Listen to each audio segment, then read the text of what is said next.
క్రీస్తునందు దేవుని ప్రియులు పిల్లలైన మీ అందరికీ కూడా క్రీస్తు నామంలో ఈ సాయంకాల సమయంలో ఆయన విలువైన నామం తరపున ఆహ్వానాన్ని పలుకుతున్నాను. మరి మనమంతా ఈరోజు ఆలోచిస్తున్నట్లుగా బైబిల్లోని ఈ అద్భుతమైన పరిశోధన క్రీస్తు దేవునికి పుట్టిన కుమారుడా అనే అంశాన్ని గూర్చి సవివరంగా బైబిల్లోని వ్రాయబడిన ఎన్నో ఆధారాలతో మనం మాట్లాడుకుంటున్నాం. ఎందుకంటే భావితరాల వాళ్ళకి సత్యాన్ని ఆ రోజు ఎలాగైతే అపోస్తలులు సిద్ధపరిచారో, అసత్యంలో కూరుకుపోతున్న ఈ సమాజానికి సత్యాన్ని వినిపించడానికి బైబిల్ నుండి సాక్ష్యాధారాలతో ఎన్నో అవసరమైన నిధులు లాంటి మాటలను ఈరోజు మనం సమాజానికి తెలియజేస్తున్నాం. ఆత్మ కలిగిన వాళ్ళు అంగీకరిస్తారు, దురాత్మ కలిగిన వాళ్ళు దాన్ని తృణీకరిస్తారు.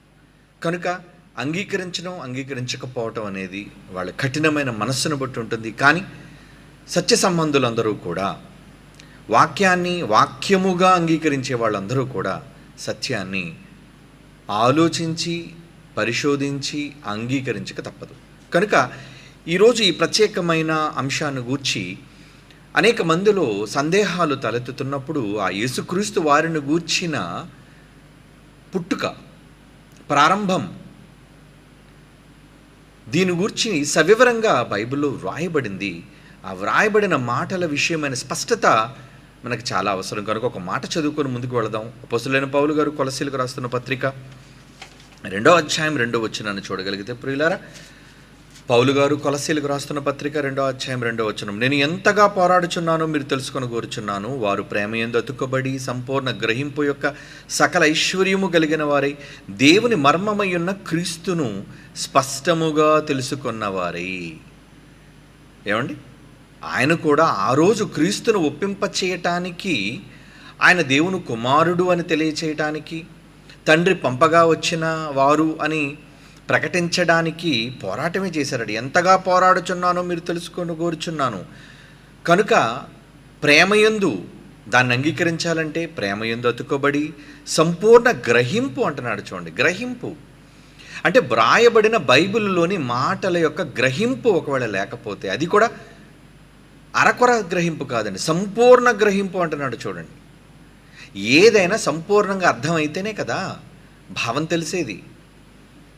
కేవలం అర్థాలను విడిచిపెట్టి అక్షరాలు దగ్గర మనం ఒకవేళ నిలబడిపోతే అవి అపార్థాలకు దారితీసి అసత్యంలోనికి మనం నెట్టేసే భయంకరమైన ప్రమాదం ఉంది. కనుక సంపూర్ణ గ్రహింపు యొక్క సకలైశ్వర్యము గలవారే, అదే ఐశ్వర్యం అంటున్నాడు. చూడండి, అంటే బైబిల్ని ఉన్నది ఉన్నట్లుగా సంపూర్ణంగా గ్రహించటం, అలాగే దేవుని మర్మమైన క్రీస్తుని స్పష్టముగా తెలుసుకున్నవారే. అసలు క్రీస్తు ఎవరు, ఆయనను గురించిన స్పష్టత కావాలి, క్లారిటీ. ఈరోజు చెబుతున్న వాళ్ళందరూ కూడా యేసుప్రభు దేవుడు, ఓకే, యేసుప్రభు దేవుడు చెబుతున్నారు, మంచిదే, అది నిజమే. కానీ ఆయన కేవలం దేవుడు మాత్రమేనా? అవును, దేవుడితో పాటు ఆయనకు మరికొన్ని లక్షణాలు ఉన్నాయి. ఏంటి ఆ లక్షణాలన్నవి కూడా గ్రహింపు కావాలది, సంపూర్ణమైన గ్రహింపు. మొదటి నుంచి నేను చెబుతూ వస్తున్నట్లుగా పాత నిబంధన అన్నది అసంపూర్ణమైన ఛాయారూపకమైనదైతే క్రొత్త నిబంధన సర్వసత్యములోనికి నడిపించేది. కనుక క్రైస్తవుడైన ప్రతి వ్యక్తి కూడా ఈరోజు న్యూ టెస్టమెంట్ అంటే సంపూర్ణ సత్యమైన క్రైస్తవుడు, సంపూర్ణ సత్యమైన నూతన నిబంధనను వాళ్ళు అమలులోనికి తీసుకోవాలి. అందులో వ్రాయబడిన మాటలను మాత్రమే నిర్ధారించుకోవాలి అనే విషయాన్ని తెలుసుకోవాలి. కనుక అలా తెలుసుకున్న వారే తమ హృదయములలో ఆదరణ పొందవలనని వారందరి కొరకు పోరాడుచున్నానంటున్నాడు. చూడండి, ఈరోజు మనం కూడా పోరాడుతున్నాం కదా. యేసుప్రభు ఎవరు, తండ్రికి ఏమవుతారనే విషయాన్ని చెప్పినందుకే కదా ఈరోజు మనల్ని శత్రువులుగా చూస్తున్నారు. చూసుకొనివ్వండి, పర్వాలేదు. కానీ కొండ బద్దలు కొట్టినట్లుగా బైబిల్లో వ్రాయబడిన విషయాలను మనం చాలా స్పష్టంగా ఈ సమాజానికి తెలియజేయవలసిన అవసరత మనకుంది. ఎందుకంటే చాలామంది క్రీస్తు విరోధులైన వాళ్ళు నమ్ముకున్న సిద్ధాంతాలు, బోధలు ఈరోజు అవి వణుకుతున్నాయి. అంటే వాళ్ళ పునాదులు వణుకుతున్నాయి. బైబిల్లో మనం చూపించే విషయాలు, దానికి జరిగిన కుట్రలు, సాక్ష్యాధారాలు చారిత్రాత్మకంగా మనం చూపిస్తున్నప్పుడు ఎక్కడ వాళ్ళ దగ్గరున్న జనాంగాలు గలిబిలి, వాళ్ళు ఎక్కడ సత్యాన్ని తెలుసుకొని తాము ప్రకటించినది అసత్యమని తమను విడిచిపోతారేమోనన్న భయం, వాళ్ళు నరకానికి పోతారన్న భయం వాళ్ళకి లేదండి. తాము కాచుకుంటున్న ప్రజలు, తాము కట్టుకున్న సంఘాలు, తమ అబద్ధాలను నమ్ముతున్న ప్రజలు ఎక్కడ తమల్ని వీడిపోతారేమోనన్న భయం ఎక్కువ మందిలో కనబడుతుంది. కనుక వారు ఏదో ఒక విధంగా మనం చెప్పే సత్యాలను అభ్యంతరపరచాలని వాళ్ళు ప్రయత్నిస్తున్నారు, చేసుకునేవాడు వాళ్ళ ప్రయత్నాలు. కానీ మనం సత్యం ప్రకటించక మానము. ఎందుకంటే దేవుడు రాయించాడు అంటే ఈ సంగతులు ఈ తరంలో కూడా మన ద్వారా ఈ సమాజానికి ప్రకటించాలి అని నిర్ణయం తీసుకున్నాడు. ఎందుకంటే దేవుడు అనుమతి లేకుండా ఏది జరగదండి, ఏది జరగదు.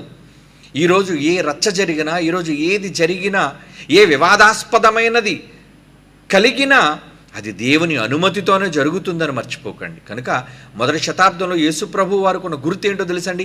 వివాదాస్పదమైన వ్యక్తినా, ఆయనకు పడిన గుర్తు. వివాదాస్పదమైన వాళ్ళు అంటే ఆయన ఉంటే గొడవలు, ఆయన ఉంటే సమస్యలు, ఆయన ఉంటే అల్లరి. వివాదాస్పదమైన వ్యక్తిగా గుర్తుగానే నియమించబడ్డాడు అని లోకాసువార్తలో రాయబడుతుంది. కనుక మనం ఆలోచించవలసిన విషయం ఏంటంటే యేసుక్రీస్తు వారు ఎలాగైతే వివాదాస్పదమైన వ్యక్తిగా ఉన్నారో ఆ సత్యాన్ని మనం చెబుతున్నాడు కూడా, మనల్ని కూడా వివాదాస్పదులుగానే వాళ్ళు మారుస్తారు. మార్చుకునివ్వండి.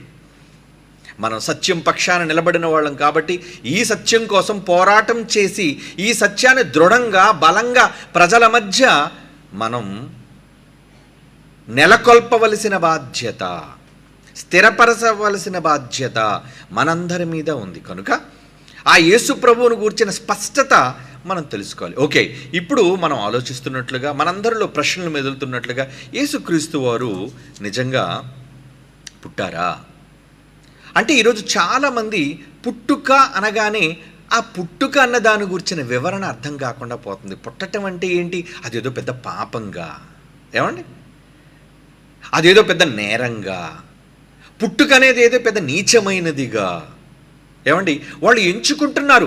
మరి దానికి ఎక్కడ బైబిల్లో ఆధారం ఉందో నాకు తెలియదు. కానీ ఏమంటే నిజంగా పుట్టుకే ప్రమాదకరమైనది అయితే దేవుడు గర్భఫలము యెహోవా ఇచ్చు బహుమానం అన్నాడు. అంటే నిజంగా మన గర్భాలు పండడం, దేవుడు తన కుమారులను వారసులుగా మన గర్భాలలో ఇవ్వటం కూడా మనం పుట్టుక ద్వారానే వాళ్ళని కంటున్నాం. అది ఆయన బహుమానం అన్నాడు. అంటే పుట్టుకను వీళ్ళు ఎలా తీసుకుంటున్నారు అంటే అదేదో పెద్ద నీచమైన కార్యక్రమంగా, ఏమండి అదేదో ఒక పెద్ద పాపముగా పరిగణించబడి, కనుక యేసు ప్రభు పుట్టినవాడు కాడు అంటే పుట్టిన వాళ్ళందరూ దోషులా, పుట్టిన వాళ్ళందరూ నేరస్తులా, పుట్టిన వాళ్ళందరూ పాపులా అనే ఒక భయంకరమైన ఒక అబద్ధం ఏళ్ల తరబడి వాళ్ళ ఆలోచనలో సమాధి చేయబడిపోయి ఉందండి. కనుక దానిని పెకలించాలి అంటే దాన్ని ఇప్పటికే సమాజంలో చాలామందికి దాన్ని రుద్ది దాని తాలూకా మరి ఏమంటారు దాన్ని ప్రాపకం చేసి ఉన్నారు. కాబట్టి వాటన్నిటినీ ఈరోజు మనం కోకటి వేళ్లతో లాగేస్తున్నాం బయటికి. ఏమండి ఈరోజు మనం ఏంటంటే వేళ్ల తన్నిన దానిని మహావృక్షంగా మారిపోయిన అబద్ధాలను వేళ్లతో పెళ్ళగిస్తున్నాం మనం ఈరోజు. కనుక పెళ్ళగిస్తున్నాం కాబట్టి వాళ్ళందరిలో ఆ బాధ, వాళ్ళందరిలో ఆ వ్యతిరేకత, ఏమండి వాళ్ళందరిలోని దోషణ ఇవన్నీ ఉంటాయి. కాబట్టి ఏది ఏమైనా మనం మాత్రం సత్యాన్ని ప్రకటించవలసిన వాళ్ళముగా ఉన్నాము. కనుక పుట్టుక అనేది యేసుక్రీస్తు వారికి ఉందా లేదా అన్న విషయాన్ని మొదటి ఎపిసోడ్లోనే నేను చాలా స్పష్టంగా చెప్పడం జరిగింది. ఏంటది? హెబ్రీలకు రాసిన పత్రికలో దేవుడు అన్నాడు అంటే అది హెబ్రీ పత్రిక 1వ అధ్యాయంలో ఉన్న సారం కావచ్చు, హెబ్రీ పత్రిక 5వ అధ్యాయంలో ఉన్న సారం కావచ్చు, ఏమండి అపోస్తుల కార్యాలు 13వ అధ్యాయంలో ఉన్న సారం కావచ్చు. ఎక్కడెక్కడైతే ఆయన పుట్టుకను గురించి వ్రాయబడిందో, నేను కన్నాను అని వ్రాయబడిందో, వీటన్నిటినీ కూడా నూతన నిబంధనలో ఉన్న ఈ సర్వసత్యంతో కూడిన ఈ మాటలను వాళ్ళు అంగీకరించలేక వాళ్ళ బోధలు అబద్ధాలుగా మారిపోతున్నాయన్న భయంతో వాళ్ళు ఏం చేస్తున్నారంటే వెంటనే వాటిని వక్రీకరించే ప్రయత్నాలు చేస్తున్నారు. ఈ భాషలోని తప్పు, ఆ భాషలోకి వెళ్ళాలి. ఈరోజు భావం తెలిసిన వాళ్ళు ఏ భాషలో ఉన్నా సరే భావం అర్థమైతే అది భాషలో ఉన్న నేరమా లేదంటే అర్థం చేసుకోవటంలో ఉన్న పొరపాటు అనేది మనం సులువుగా గ్రహించగలం. కనుక మొదటి ఎపిసోడ్లోనే యేసుక్రీస్తు వారు కనబడిన వారు, తండ్రి కనగా వచ్చిన వారిని క్రొత్త నిబంధనలో వ్రాయబడింది అంటే ఇది సర్వసత్యమైనది కాదా? పాత నిబంధనలో ఎక్కడా పుట్టుకను గురించి వ్రాయబడకపోయినా, ఎందుకంటే అది ఛాయ, అందులో సంపూర్ణత లేదు. అందులో నూతన నిబంధనలో ఇచ్చినట్లుగా పరిశుద్ధాత్మ దేవుని ద్వారా ఇంత చక్కటి సంపూర్ణ వివరణ పాత నిబంధనలో లేదు, ప్రవక్తల గ్రంథాలలోనూ లేదు. ఏమండి, వాళ్ళు పలికిన మాటలలోనూ రాసిన మాటలలో కూడా లేదు. కనుక నూతన నిబంధనను వీళ్ళు ఎందుకు తృణీకరిస్తున్నారు? ఏమండి, ఎందుకంటే వీళ్ళ యొక్క సిద్ధాంతాలకు భిన్నమైనవి నూతన నిబంధనలో ఉన్నాయి అని. ఏమండి, వాళ్ళ సిద్ధాంతాన్ని వ్యతిరేకించేవి, వాళ్ళు ఎప్పటి వరకు నమ్ముతున్న భావాలను ఏమండి కంప్లీట్గా కూకటి వేళతో పెళ్ళగించేటట్లుగా ఉన్నాయి. కనుక ప్రజలందరినీ కూడా వీళ్ళు గలిబిలి చేస్తూ కన్ఫ్యూజన్లోనికి తీసుకువెళ్ళిపోతున్నారు. ఎలాంటి కన్ఫ్యూజన్? ఏమండి, వాళ్ళని అడగండి, ఎవరు అడిగినా సరే వాళ్ళ భావాలు ఏం చెబుతారంటే, ముగ్గురు ఉన్నారని మేము ఒప్పుకుంటున్నాం కదండి అంటారు. అంటే అవును, ముగ్గురుగా ఉన్నారు అన్నప్పుడు మళ్ళా ముగ్గురు ఒక్క దేవుడేంటి? ముగ్గురు వ్యక్తులుగా వేరువేరుగా ఉన్నారన్నప్పుడు ముగ్గురు మూడు శక్తులు, ముగ్గురు మూడు వ్యక్తులు, ముగ్గురు విడివిడిగా ఉన్న వాళ్ళైతే మరలా ఒక్క దేవుడేంటి? అంటే వాళ్ళు చెప్పిన దానిలోని సారం అంటే ఈ ముగ్గురు విడిగా ఉన్న వాళ్ళు ఒక్కటిగా ఉన్నారు అన్న ఒక్క రెఫరెన్స్ వాళ్ళ దగ్గర ఉండదండి. అంటే ఒకవేళ ఏకమై ఉన్నారు అన్న దానికి చూపించిన దాని వివరణ ఇస్తాను ఈరోజు, మీరేం కన్ఫ్యూజన్ కాకండి. ఎందుకంటే బైబిల్లో ఏకము అన్న పదానికి కూడా అర్థం తెలియని వాళ్ళు ఏమండి ముగ్గురుగా ఉండి ఒక్క దేవుడై ఉన్నారు అంటే దేవుడు ఎప్పుడు కూడా ఒక్కడిగానే ఉంటాడు తప్ప దేవుళ్ళుగా ఉండకూడదు. ఒక్క దేవుడే మనకు ఉన్నాడు, ముగ్గురుగా ఉన్నా కూడా ముగ్గురు కూడా ఒక్క దేవుడే అనే పాత నిబంధనలోని దేవుడు రాయించిన మాటలు, నేను తప్ప వేరొక దేవుడు మీకు ఉండకూడదన్న విషయాలను వీళ్ళు పరిగణలోనికి తీసుకుని వెళ్ళి క్రొత్త నిబంధనలో యేసుప్రభు వారు పలికిన మాటలు, యేసుప్రభు వారు చెప్పిన స్పష్టమైన సంగతులు, వీటన్నిటినీ కూడా వీళ్ళు ఎదిరించడం ప్రారంభించారు. అంటే మనుష్య కుమారుడి ద్వారా చెప్పబడుతున్న మాటలను కూడా వీళ్ళు వ్యతిరేకిస్తున్నారు. అంటే వీళ్ళు సర్వసత్యాన్ని ఎదిరించేవాళ్ళు, వీళ్ళు సర్వసత్యాన్ని అంగీకరించని వాళ్ళు, వీళ్ళు తిరిగి మనల్ని మళ్ళీ క్రీస్తు విరోధులుగా వీళ్ళు చిత్రీకరిస్తున్నారు. ఏమండి, మనల్ని నేరస్తులుగా వీళ్ళు ప్రజలకు చూపిస్తున్నారు. అండ్ ప్రజలలో మనం నేరస్తులుగా కనబడినంత మాత్రాన మనకు తరిగిపోయేది ఏమీ లేదు. ఎందుకంటే పరలోకమందున్న తండ్రికి మనమంతా లెక్క అప్పచెప్పవలసిన వాళ్ళంగా ఉన్నాం. కనుక దేవుడు రాయించి ఇచ్చిన నూతన నిబంధనలోని ఈ విషయాలను గురించి మనం ఆలోచించాలి. కనుక ఆ వాక్య భావాలేంటో, అసలు యేసుప్రభు వారు పుట్టుకను గూర్చి ఏమండి ఏమని రాయబడిందో మనం ఒక్కసారి కొన్ని మాటల్లోనికి మనం వెళ్ళి చూద్దామండి. ఏమండి, రైట్. ఇప్పుడు ఒక మాట మొదటగా మనం చదువుకొని ఆ తర్వాత మనం దేవుని యొక్క మాటల్లోనికి ఇంకా ముందుకు వివరణాత్మకంగా మనం తెలుసుకోవడానికి వెళదాం. ఇక్కడ సామెతల గ్రంథం ఆ రోజు మనం మాట్లాడుకోవడం మానేసి, ఎందుకంటే పాత నిబంధనలో ఉన్న విషయాన్ని కూడా వీళ్ళు వక్రీకరిస్తారు. ఎందుకంటే అది వాళ్ళకి భిన్నంగా వ్యతిరేకంగా ఉంది. కాబట్టి బైబిల్లో రాయబడిన పదజాలం, బైబిల్లో రాయబడిన అక్షరాలు ఇవన్నీ విరోధం, ఇవన్నీ వ్యతిరేకం, వీటి భావాలు తప్పు అన్నట్లుగా వీళ్ళు చిత్రీకరిస్తున్నారు. ఏమండి, కనుక ఇప్పుడు మనం సామెతల గ్రంథంలోని ఆ మాటలోనికి మనం వెళితే, సామెతల గ్రంథం 8వ అధ్యాయం చూడండి ఒక్కసారి. ఇదంతా కూడా జ్ఞానము జ్ఞానము జ్ఞానము జ్ఞానం అని రాయబడింది. ఈ జ్ఞానం అన్నది యేసుప్రభు కాదు. ఎందుకంటే జ్ఞానము అన్నదానికి ఏమంటే వీళ్ళు చెప్పే నిర్వచనాలు చాలా రకాలుగా ఉంటాయి. కానీ ఒకటి మర్చిపోకండి, ఎప్పుడు మనం ప్రపంచానికి బైబిల్ ద్వారా నేర్పించిన ఒక సూత్రం, బైబిల్కు బైబిలే సమాధానం అనే విషయాన్ని మనం చెప్పాం. అంటే ఒక బైబిల్లో రాయబడిన మాటకు బైబిల్లోని విషయాలనే మనం కోట్ చేయగలగాలి. కనుక ఇక్కడ సామెతల గ్రంథం ఏమండి 8వ అధ్యాయం 22వ వచనమును మనం చూడగలిగితే, పూర్వకాలమందు తన సృష్టి ఆరంభమున తన కార్యములలో ప్రథమమైన దానిగా యెహోవా నన్ను కలుగజేసెను. అనాది కాలము మొదలుకొని మొదటి నుండి భూమి ఉత్పత్తి అయిన కాలమునకు పూర్వము నేను నియమింపబడి తిని. ఏమండి, అలాగే 24వ వచనం, ప్రవాహ జలములు లేనప్పుడు, నీళ్లతో నిండిన ఓటలు లేనప్పుడు నేను పుట్టి తిని. ఈ మాట ఉంది కనుకనే యేసుప్రభువుకు చెందదు. ఎందుకంటే మరి వాళ్ళు పుట్టారు అనేది ఒప్పుకోరు కదా. ఎందుకంటే పుట్టడం అనేది బూతు వాళ్ళకి. ఏమండి, పుట్టడం అనేది పాపం వాళ్ళకి. పుట్టడం అనేది అది పెద్ద నేరం. మరి పుట్టుక పాపము. ఏమండి, పుట్టుక అనేది పాపముగా వాళ్ళ దృష్టిలో పరిగణించుకుంటున్నారు. కాబట్టి యేసుప్రభు వారు పుట్టిన వాళ్ళు కాదు, ఎందుకంటే ఆయన చాలా పెద్ద నేరస్తుడు ఒకళ్ళు పుట్టినవాడైతే అనే ఒక దురాలోచన వాళ్ళలో ఉంది. కాబట్టి ఈ మాటను వాళ్ళు పుట్టి తిని అనే పదం ఇక్కడ రాయబడింది. కాబట్టి ఈ పుట్టాను అనే పదాన్ని వాళ్ళు అంగీకరించలేకపోతున్నారు. అలాగే ఏమండి ఇంకేమంటున్నాడు చూడండి 25వ వచనం, పర్వతములు స్థాపింపబడక మునుపు కొండలు పుట్టక మునుపు భూమిని దాని మైదానంలో ఆయన చెయ్యక మునుపు నేల మట్టిని రవంతియు సృష్టింపక మునుపు నేను పుట్టి తిని. అంటే ఇన్నిసార్లు పుట్టి తిని అని అంటున్నాడంటే మొదటి నుంచి ఆలోచిస్తే జ్ఞానము ఘోషిస్తుంది అన్నాడు. అందుకే ఆ జ్ఞానం ఎవరని క్రొత్త నిబంధనలోనికి వచ్చి చెప్పాలి. క్రొత్త నిబంధన ఫుల్ఫిల్మెంట్. అందుకే మొదటి నుంచి చెబుతున్నాను, వీళ్ళు కేవలం పాత నిబంధనలో నిలబడి పాత నిబంధనలో అసంపూర్ణమైన విషయాలన్నిటినీ కూడా చూపించి ఇది నిజమైనది కాదు, ఏమండి దీని తాలూకు అర్థాలు వేరు అని చెబుతున్నారు. అలాంటప్పుడు బైబిల్లో ఆ పదజాలం అనేది వ్రాయడానికి వీలు లేదు. ఏమండి ఆ పదజాలం పుట్టాను అనే పదం ఎందుకు రాయాలి? ఇక తెలుగులో అక్షరాలు లేవా? ఏమండి వచ్చాను అని రాయొచ్చు, ఉన్నాను అని రాయొచ్చు.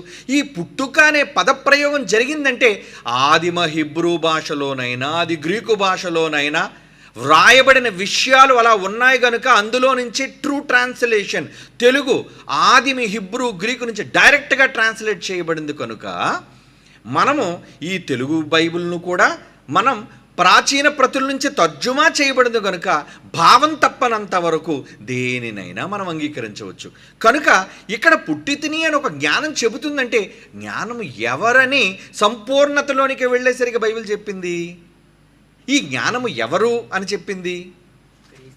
ఏమండి చూద్దాం, కొరింథీయులకు రాసిన మొదటి పత్రికలో ఏమండి ఆ జ్ఞానము ఎవరు అనేది చెప్పారో మనం కూడా ఒకసారి దాంట్లోకి వెళ్ళి ఆలోచించాలంటే పాత నిబంధనలో రాయబడిన విషయాలకి సంపూర్ణత, ఇది ఛాయ. జ్ఞానం అంటే అది వివరంగా లేదు. ఎవరా జ్ఞానం అనే ఒక సందేహం ఒకళ్ళు మనుషులు నెలకొంటే దానికి వివరణ ఛాయగా ఉన్నదాన్ని, అసంపూర్ణంగా కనబడుతున్న దాన్ని క్లారిటీగా కనిపించడానికి చూపించడానికి నూతన నిబంధన పరిశుద్ధాత్మ దేవుడు రాయిస్తున్నాడు. ఏమని కొరింథీయులకు రాసిన మొదటి పత్రిక మొదటి అధ్యాయం 24వ వచనం చూడండి. కొరింథీయులకు రాసిన మొదటి పత్రిక మొదటి అధ్యాయం 24వ వచనం. క్రీస్తు దేవుని శక్తట. క్రీస్తు ఎవరట? దేవుని శక్తియు జ్ఞానమై ఉన్నాడు. జ్ఞానం అంటే యేసుక్రీస్తు వరకున్న మరో పేరేంటి? శక్తి, జ్ఞానం. ఆ శక్తి చేతే ఈ ప్రకృతిని చేశాడు. ఆ శక్తి చేతే ఏమండి సమస్తాన్ని నిర్మించాడు. ఆ జ్ఞానము చేతే వీటన్నిటినీ కూడా కలుగజేశాడు ఆయన. అంటే అక్కడ జ్ఞానమని వ్రాయబడిన దానికి క్రొత్త నిబంధనలో ఆ జ్ఞానం ఎవరో కాదు, క్రీస్తు దేవుని జ్ఞానము అని స్పష్టంగా దేవుడు మనకు రాయించాడు. అయినా ఉన్న మాటలను కూడా అంగీకరించుకున్నారంటే అసలు అలాంటి వాళ్ళని పట్టించుకోకండి. ఎందుకంటే వ్రాయబడిన మాటలనే వక్రీకరించి అక్కడ మాటలని వక్రీకరించేసి ఇక్కడ మాటలని వక్రీకరించేసి ఎంతసేపు వాళ్ళ సొంత సిద్ధాంతాలను స్థిరపరచుకోవడానికి మాత్రమే వాళ్ళు ప్రయాసపడుతున్నారేమో కానీ వ్రాయబడిన బైబిలులోని భావాలను, రాయబడిన అక్షరాలలోని సారాన్ని, జ్ఞానాన్ని వాళ్ళు తెలుసుకోలేకపోతున్నారు. ఏమండి తెలుసుకోకపోతే వదిలేయండి, వాళ్ళ కర్మ అది. కానీ మీరు మాత్రం తెలుసుకోండి, బైబిలులో మనకి ఆధారపూర్వకమైనవి, వ్రాయబడినవి, సర్వసత్యముతో కూడినవి దేవుడు రాయించాడు కనుక ఇక్కడ ఏమంటున్నాడు? క్రీస్తు దేవుని జ్ఞానము దేవుని శక్తియునై ఉన్నాడు. అంటే ఈ జ్ఞానము పుట్టింది అనడానికి ఆది సంభూతుడు. నేను నిన్ను కన్నాను అని దేవుడు అన్నాడు అంటే ఎలా కన్నాడు ఆయన్ని? ఇప్పుడు వీళ్ళు డౌట్ అంతా అదే, దేవుడు ఎలా కనేశాడు, దేవుడు ఎలా కనుంటాడు అంటే కనటం అనేసరికి మనుష్యుల ఊహలలో, మనుష్యుల భావనలతో వీళ్ళు ఆలోచిస్తున్నారు. ఎలా? ఇద్దరు సంభోగం పుట్టాలి అంటే ఒకడు అంటాడు తల్లి ఉండాలా, దేవుడికి భార్య ఉండాలా, అంటే దేవుడు కనాలి అంటే భార్య కావాలా? జ్ఞానం అర్థం లేని వాళ్ళు, జ్ఞానం అర్థం కాని వాళ్ళు ఆ విధంగానే మాట్లాడతారు. అంటే బైబిలులోని భావాలు అర్థం కాక వేసే వెకిలి ప్రశ్నలు అంటారు వాటిని. అంటే వెర్రి ప్రశ్నలు. ఎలాంటి వెర్రి ప్రశ్నలు? దేవుడికి భార్య లేకుండా ఎలా పుట్టేశాడు ఆయన? దేవుడు ఎలాంటి శక్తిమంతుడంటే ఇప్పుడు మీకు ఒక మాట చూపిస్తాను. ఏమండి లూకాసు వార్త 3వ అధ్యాయం 8వ వచనాన్ని చూడండి. లూకాసు వార్త 3వ అధ్యాయం 8వ వచనం ఏమన్నాడు? మారు మనస్సుకు తగిన ఫలములు ఫలించండి, మార్పు చెందండరా. అబ్రహాము మాకు తండ్రి అని మీరు అనుకుని మొదలు పెట్టుకొనవద్దు. దేవుడు ఈ రాళ్ల వలన అబ్రహామునకు పిల్లలు పుట్టింపగలడు. అంటే దేవునికి ఉన్న శక్తి చెబుతున్నాడు చూడండి. అంటే దేవుడు తలుచుకుంటే పిల్లలను ఎవరికి పుట్టించగలడట? ఏమండి రాళ్ల వలన ఎవరికి? అబ్రహాముకు పిల్లలకు పుట్టించగలడా? అంటే దేవుడు అంత శక్తిమంతుడా? అవును. రాళ్లలో నుండి కూడా దేవునికి పిల్లలు చేయగలిగిన సమర్థుడు దేవుడు. మేం పిల్లలం వీళ్ళు గొప్పలు చెప్పుకున్నారు. ఎందుకంటే మాది అబ్రహాము వంశము, ఇశ్రాయేలు గోత్రములు. ఇశ్రాయేలు పొగరపడేది అదే కదండి. యూదులు ఆ రోజు వాళ్ళకున్న గర్వము, అహంకారం ఏంటంటే మేము అబ్రహాం పిల్లలం, మేం చాలా గొప్పవాళ్ళం, మిగతా ప్రజలందరూ కూడా అంటరాని వాళ్ళు, ఏమండి మేమేదో పెద్ద గొప్పవాళ్ళు అనుకునే ఒక దుర్మార్గపు ఆలోచన వాళ్ళలో ఉంది కనుక దాన్ని చెరిపేయడానికి యేసుప్రభు వారు ఏమంటున్నారండి, దేవుడి రాళ్ల వలన అబ్రహామునకు పిల్లలను పుట్టింపగలడు. రాళ్ల వలన కూడా పుట్టిస్తాడా? అవును, పుట్టించగలడు ఆయన. కనుక దేవుడు అనుకుంటే కనగలడు, దేవుడు అనుకుంటే పుట్టించగలడు. ఏమండి మరి ఇప్పుడు యేసుక్రీస్తు వారు ఆది సంభూతుడు, ప్రతిదానికి ఆరంభకుడు, ప్రారంభకుడు. అంటే ఆయనే మొదట, ఆయనే మూలం. తాను ఏది చేయాలి అనుకున్నా, ఏమండి మొట్టమొదటి దేవుడు ఎవరికి జన్మనిచ్చాడో తెలుసా? యేసుక్రీస్తు వారికి జన్మనిచ్చాడు అనడానికి ఏమండి మనకి భావాన్ని చెప్పింది యోహాను సువార్త 1వ అధ్యాయం 1వ వచనంలో. ప్రారంభంలో మనం ఆలోచించగలిగితే ఆదియందు వాక్యముంది, ఆ వాక్యము ఎవరండి? ఆ వాక్యం ఎవరు? యేసు ప్రభు వారు. ఆ వాక్యము ఏమంటే ఒకే దేవుడుగా కాకుండా మరొక దేవుని దగ్గర ఉంది అంటే ఇద్దరిని చూపిస్తుంది.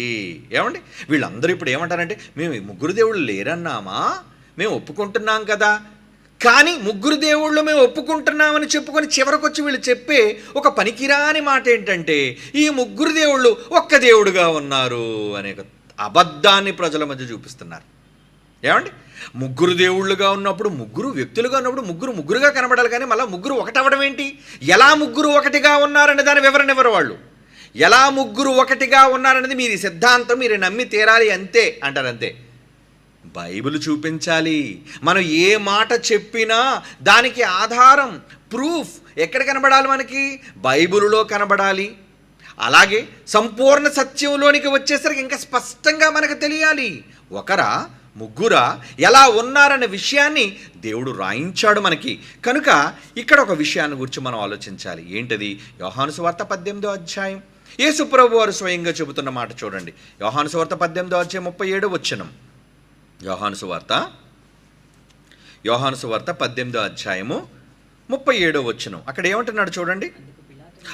అందుకు పిలాతు నువ్వు రాజువా అని ఆయన అడుగుగా, అవును యేసు అంటున్నారు, నీవన్నట్టు నేను రాజునే. సత్యమును గూర్చి సాక్ష్యం ఇచ్చుటకు నేను పుట్టి తిని. సత్యమును గూర్చి అంటే సత్యాన్ని చెప్పడానికే నేను పుట్టి తిని. ఈ పుట్టి తిని అనే దాన్ని వీళ్ళు ఎలా వక్రీకరించేస్తారంటే భూమి మీద పుట్టాడంటారు. పుట్టాడు మేము ఒప్పుకుంటాం, మరి ఏమ గర్భం ద్వారా పుట్టాడు కనుక ఆ పుట్టుక అని వీళ్ళు అంటారు. ఏమంటే మరి ఈ పుట్టుకను గూర్చి మళ్ళీ దీన్ని ఏం వక్రీకరించకుండా ఈ పుట్టాడని చెప్తున్నప్పుడు మరి హెబ్రీ పత్రికలో రాయబడిన ఆ మాటను ఎందుకు వీళ్ళు పుట్టాడని దాన్ని అంగీకరించరు? అంటే ఇక్కడొక వేరే పుట్టుక, అక్కడొక పుట్టుక. ఈ పుట్టుక ఏంటి, ఆ పుట్టుక ఏంటి? అంటే వీళ్ళకి అనుకూలంగా ఉన్న దగ్గర మాత్రం ఒక పుట్టుక, వీళ్ళకి ప్రతికూలంగా ఉన్న దగ్గర మాత్రం ఆ పుట్టుక వేరట, అది పుట్టుక కాదట. అంటే చూసారా, వాక్యములో ఉన్న విషయాలను గురించి వీరు ఆలోచించకుండా ప్రజలను ఎలా తప్పుత్రోవ పట్టించడానికి ప్రయత్నం చేస్తున్నారు. సత్యమును గురించి సాక్ష్యం ఇచ్చుటకు పుట్టి తిని అనే మాట ముందు చెప్పి ఇందు నిమిత్తమే ఈ లోకమునకు వచ్చి తిని. ముందు పుట్టాడా వచ్చాడా? ఇక్కడ ఏమని రాయబడింది చెప్పండి. ఏమండి ముందు ఈ సత్యమును గురించి సాక్ష్యం ఇచ్చుటకు వచ్చి తిని, అందుకే భూమి మీద పుట్టి తిని అని స్పష్టంగా చెప్పొచ్చుగా. ఇక్కడ ఏమంటున్నాడు? సత్యమును గూర్చి సాక్ష్యం ఇచ్చుటకు నేను పుట్టి తిని. ఇందాక మన సామెతల గ్రంథంలో చదువుకున్నట్లుగా జ్ఞానముగా నేను పుట్టాను. ఇవన్నీ కలుగజేయబడక మునుపు ఆదియందు వాక్యముండెను, వాక్యము దేవుని యొద్ద ఉండెను, ఆ వాక్యముగా ఉన్న నేను కూడా దేవుడుగా ఉండెను. కలిగి ఉన్నది ఏదియో ఏమండి ఆ వాక్యము లేకుండా కలగలేదంటే నా ద్వారా, జ్ఞానము శక్తిగా ఉన్న నా ద్వారా దేవుడు వీటన్నిటినీ కలిగించాడు. ప్రారంభంలో తండ్రి ఒక్కడే, ఆయన ఉండేవాడు సుప్రీం. తర్వాత ఆయనలో నుంచి ఒక భాగాన్ని తీశాడు, ఆ భాగమే యేసుక్రీస్తు వారు. ఆ యేసు ద్వారా సర్వాన్ని సృష్టించాడు. కనుక దానికి బైబిల్లో ఏమని రాయించాడు అంటే పుట్టినవాడు అని. ఆ పుట్టినవాడు అనే పదంలో మనకి ఏమర్థం అవుతుంది? పుట్టాడు అంటే కన్నవాడు ఒకడు ఉండాలి. పుట్టినవాడు ఏమవుతాడు? పుట్టుక అనే పదం అనేసరికి కన్నవాడు ఒకడు ఉన్నాడు, కనబడినవాడు ఒకడు ఉండాలి. ఇప్పుడు కన్నవాడు ఎవరయ్యారు? తండ్రి అయ్యాడు. కనబడిన వారెవరయ్యారు? యేసు ప్రభు వారయ్యారు. అంటే తండ్రి కుమారుడు. అదే కదా నూతన నిబంధనలో రాయబడిన ఎన్నిసార్లు యేసుక్రీస్తు వారు చెప్పిన మాటల్లో, సువార్తల్లో కావచ్చు, పత్రికల్లో రాయబడిన మాటలు కావచ్చు, తండ్రిని తండ్రిగా, కుమారుని కుమారునిగా ఎందుకు వీళ్ళు చెబుతున్నారు? పరిశుద్ధాత్మ దేవుడు ఎందుకు రాయిస్తున్నాడు? ఇంత వివరణాత్మకంగా పాత నిబంధనలో రాయబడకపోయినా, ఎందుకంటే ఛాయ్ కదా, అక్కడ ఫుల్ క్లారిటీ ఇవ్వలేదు. కానీ సర్వసత్యం వచ్చేసరికి పుట్టాడు, ఆ పుట్టుక తండ్రి వలన పుట్టినవాడు. అదే అంటున్నాడండి. ఇక్కడ ఏమంటున్నాడు? సత్యమును గురించి సాక్ష్యం ఇచ్చుటకు నేను పుట్టాను అంటున్నాడు. ఏమండి? అంటే భూమి మీదకు పుట్టాడా, ఈయన వచ్చాడా? భూమి మీద యేసుప్రభుకు జరిగింది పుట్టుక రాక? మీరు చెప్పండి. రాకని మనం ఎలా చెప్పగలం? అసలు నేను అబ్రహాము పుట్టక మునిపే ఉన్నాను అన్నాడు. కనుక భూమి మీద యేసుప్రభు పుట్టలేదు. క్రీస్తు నేడు మన కొరకు పుట్టెను ఏమండి అనేది వీళ్ళు అనుకున్నా, నిజానికి ఆయన ఏం చెప్పాడంటే, నేను ఈ లోకములోనికి వచ్చి తిని, ఎందుకంటే నేను లోకము పుట్టక మునిపే ఉన్నాను, అబ్రహాము పుట్టక మునిపే నేను ఉన్నాను. మొదటి నుంచి ఏమండి ప్రథమమైన దానిగా యెహోవా నన్ను కలుగజేశాను, నన్ను చేశాడు ఆయన, నన్ను పుట్టించాడు ఆయన అనే వివరణ ఆయన ఇస్తూ ఈయన ఏమంటున్నాడు ఇక్కడ? సత్యమును గూర్చి సాక్ష్యం ఇచ్చుటకు నేను వచ్చి తిని అనలేదు, పుట్టి తిని. అంటే యేసుప్రభు వారు స్వయంగా నేను పుట్టాను అన్న విషయాన్ని చెప్పినా వీళ్ళు అంగీకరించరు, సత్యమును సత్యముగా గ్రహించరు. ఇందు నిమిత్తమే కదా ఈ లోకమునకు వచ్చి తిని. ఒకవేళ వీరనుకుంటున్నట్లుగా యేసుప్రభు భూమి మీద పుట్టాడు అనుకోండి, అంటే ముందు లేడా? పుట్టుక అంటే ప్రారంభం. ఈ ప్రారంభం ఆయన ఆది సంభూతుడు. ఆది సంభూతుడు అంటే ఎప్పటి నుంచి ఉన్నవాడు ఆయన? లోకాలు కలుగజేయక మునుపు నుంచి ఆయన ఏమై ఉన్నాడండి? ఆయన ఉన్నవాడు, ఆయన పుట్టినవాడు ఆయన. ఏమండి? కనుక ఇప్పుడు చదవండి ఏమంటున్నారు అక్కడ? సత్యమును గురించి సాక్ష్యం ఇచ్చుటకు నేను పుట్టి తిని, ఇందు నిమిత్తమే ఈ లోకమునకు నేను వచ్చి తిని. సత్య సంబంధి అయిన ప్రతివాడు ఈ నా మాట వినునను. నిజంగా మీరు సత్య సంబంధులైతే నేను పుట్టానని అంగీకరించాలి, ఈ లోకానికి వచ్చానని అంగీకరించాలి. యేసుప్రభు వారు ఈ లోకంలో పుట్టారా, ప్రవేశించారా? హెబ్రీ పత్రికలో ఏమని రాయబడింది? ఏమండి? హెబ్రీ పత్రికలో ఏమి రాయబడిందండి? చూడండి ఒకసారి. హెబ్రీయులకు రాసిన పత్రిక ఆయన ఈ లోకమందు ప్రవేశించినప్పుడు 10వ అధ్యాయం 5వ వచనం. హెబ్రీయులకు రాసిన పత్రిక 10వ అధ్యాయం 5వ వచనం ఏమన్నాడు చూడండి. కాబట్టి ఆయన లోకమందు ప్రవేశించినప్పుడు ఈ లోకంలో ఆయన పుట్టాడా, ప్రవేశించాడా? ప్రవేశించాడు. ఎక్కడి నుంచి ప్రవేశించాడు? ప్రవేశం అంటే ఎక్కడో ఉన్న వ్యక్తి ఈ లోకంలోనికి ప్రవేశం జరిగింది. ఇది ఎంట్రీ, రావటం. మరి ఎప్పుడు పుట్టాడు? భూమి పునాది వేయబడక మునుపు, మట్టిలోని రవంతియు సృష్టింపక మునుపు, యెహోవా చేసిన కార్యములన్నిటిలో ప్రథమమైనదిగా జ్ఞానము అని అక్కడ చెప్పాడే, ఆ జ్ఞానం ఎవరో కాదు, నేను పుట్టాను గనుకనే ఆయన నాకు తండ్రి అని పిలుస్తున్నాను. ఆయన నాకు తండ్రి అయితే నేను ఆయనకు కుమారుడుగా పిలువబడుతున్నాను. ఆయన నా తండ్రి అని యేసుప్రభు వారు పలుసార్లు భూమి మీద చెప్పటంలో ఉద్దేశం, పరలోకమందున్న దేవుడు తనకు జన్మనిచ్చినవాడు అనే విషయాన్ని ఈ మానవ సమాజానికి నేర్పించడానికేనండి, ఈ మానవ సమాజానికి స్పష్టంగా చెప్పడానికేనండి ఈ విషయాలన్నింటినీ కూడా దేవుడు ఏం చేశాడు? ఆయన ద్వారానే, స్వయంగా ఆయన నోటి ద్వారా చెప్పించండి. నోటి ద్వారా. అందుకే నేను పుట్టాను అంటున్నాడు. సామెతల గ్రంథంలో 8:22లో పుట్టితనని అదే పదప్రయోగం యోహాను సువార్త 18వ అధ్యాయం 37వ వచనం ఇప్పుడు మనం చదివిన మాటలో కూడా ఆయన పుట్టించాడు అన్న విషయాన్ని గురించి ఇక్కడ మనకు స్పష్టంగా దేవుడు తెలియజేస్తున్నాడు. కాబట్టి ఇప్పుడు మనం ఏం ఆలోచించాలి అంటే, పుట్టుక అంటే ఏమనుకుంటున్నారు అసలు యాక్చువల్గా వీళ్ళు? ఏమండి? పుట్టుక. ప్రకటన గ్రంథం 3వ అధ్యాయం 14వ వచనం చూసి ఒకసారి దీన్ని చదువుకున్నా, కానీ ఒకసారి దీని గురించి మాట్లాడి మనం ముందుకు వెళదాం. మనం ప్రకటన గ్రంథం 3వ అధ్యాయం 14వ వచనం. లవదోకియలోని సంఘపు దూతకు ఎలాగ రాయమో, ఆమేనన్నవాడు నమ్మకమైన సాక్షి, దేవుని సృష్టికి ఆది అయిన వాడు చెప్పు సంగతులు ఏమనగా. దేవుని సృష్టికే ప్రారంభం ఎవరు? యేసు ప్రభువు వారు చెబుతున్న సంగతులు ఇవి అనే విషయాన్ని గురించి మాట్లాడుతున్నాడు. అంటే బైబిలులో ఏమండి సర్వసత్యము వచ్చేసరికి అప్పటి వరకు యెహోవాగా పరిచయం చేసి ఉన్నవాడుగా పరిచయం చేసుకున్న దేవుడు క్రొత్త నిబంధనలో తను తండ్రిగా తన కుమారుని ద్వారా పరిచయం చేసుకున్నాడు. నాయనా, నేను మీకు తండ్రిని, మీరందరూ నాకు పిల్లలు. కనుక ఈ తండ్రి కుమారుల బంధాన్ని ఎందుకు చెప్పాలి? ఈ రిలేషన్స్ గురించి ఆలోచిద్దామండి. రిలేషన్స్ గురించి, ఎందుకంటే తండ్రి అనగా కుమారుడు అనగా ఏంటి? రెండు ఒక ఫ్యామిలీ, కుటుంబం అనే పదం కూడా గతంలో నేను మీకు చెప్పాను. పరలోకమందున్న కుటుంబం, ఆ కుటుంబానికి కూడా తండ్రి ఎవరు అన్నది కూడా మీకు చెప్పాను. బైబిల్ ఎఫ్సి పత్రిక 3:14 మనం చదువుకున్నాం. పరలోకమందున్న ఒక కుటుంబం ఉంది. ఆ కుటుంబంలో ఏమండి 2 కుమారులు ఉన్నారు. ఆ 2 కుమారులు, ఒక కుమారుడేమో జ్యేష్ఠ కుమారుడు యేసుప్రభు వారు, మరొక సమానమైన కుమారుడు ఏమండి రెండో కుమారుడు జ్యేష్ఠపుత్రుడు తర్వాత పుట్టిన కుమారుడు పరిశుద్ధాత్మదేవుడు. ఏమండి కనుక వీళ్ళిద్దరూ ఒక కుటుంబం అయితే తండ్రికి వీళ్ళకు కూడా తండ్రి ఎవరు? పరలోకమందున్న దేవుడు ఎవరవుతాడు? ఏమండి తండ్రి. ఆ కుటుంబానికి తండ్రి, మనకు కూడా తండ్రి అనే వివరణ మీకు గతంలో నేను ఇవ్వడం జరిగింది. అంటే అసలు ఈ ఫ్యామిలీ రిలేషన్ మనకి ఎందుకు చెప్పాలి? ఏమండి నిజంగా దేవుడికి మనకి ఉన్న సంబంధం వేరే ఏ ఇతర సంబంధం అయితే దాన్నే స్పష్టంగా చెప్పొచ్చు కదా. మనం ఒకవేళ బానిసలేమో అనుకోండి, లేదంటే కేవలం మనం కలుగు చేయబడిన సృష్టి అనుకోండి.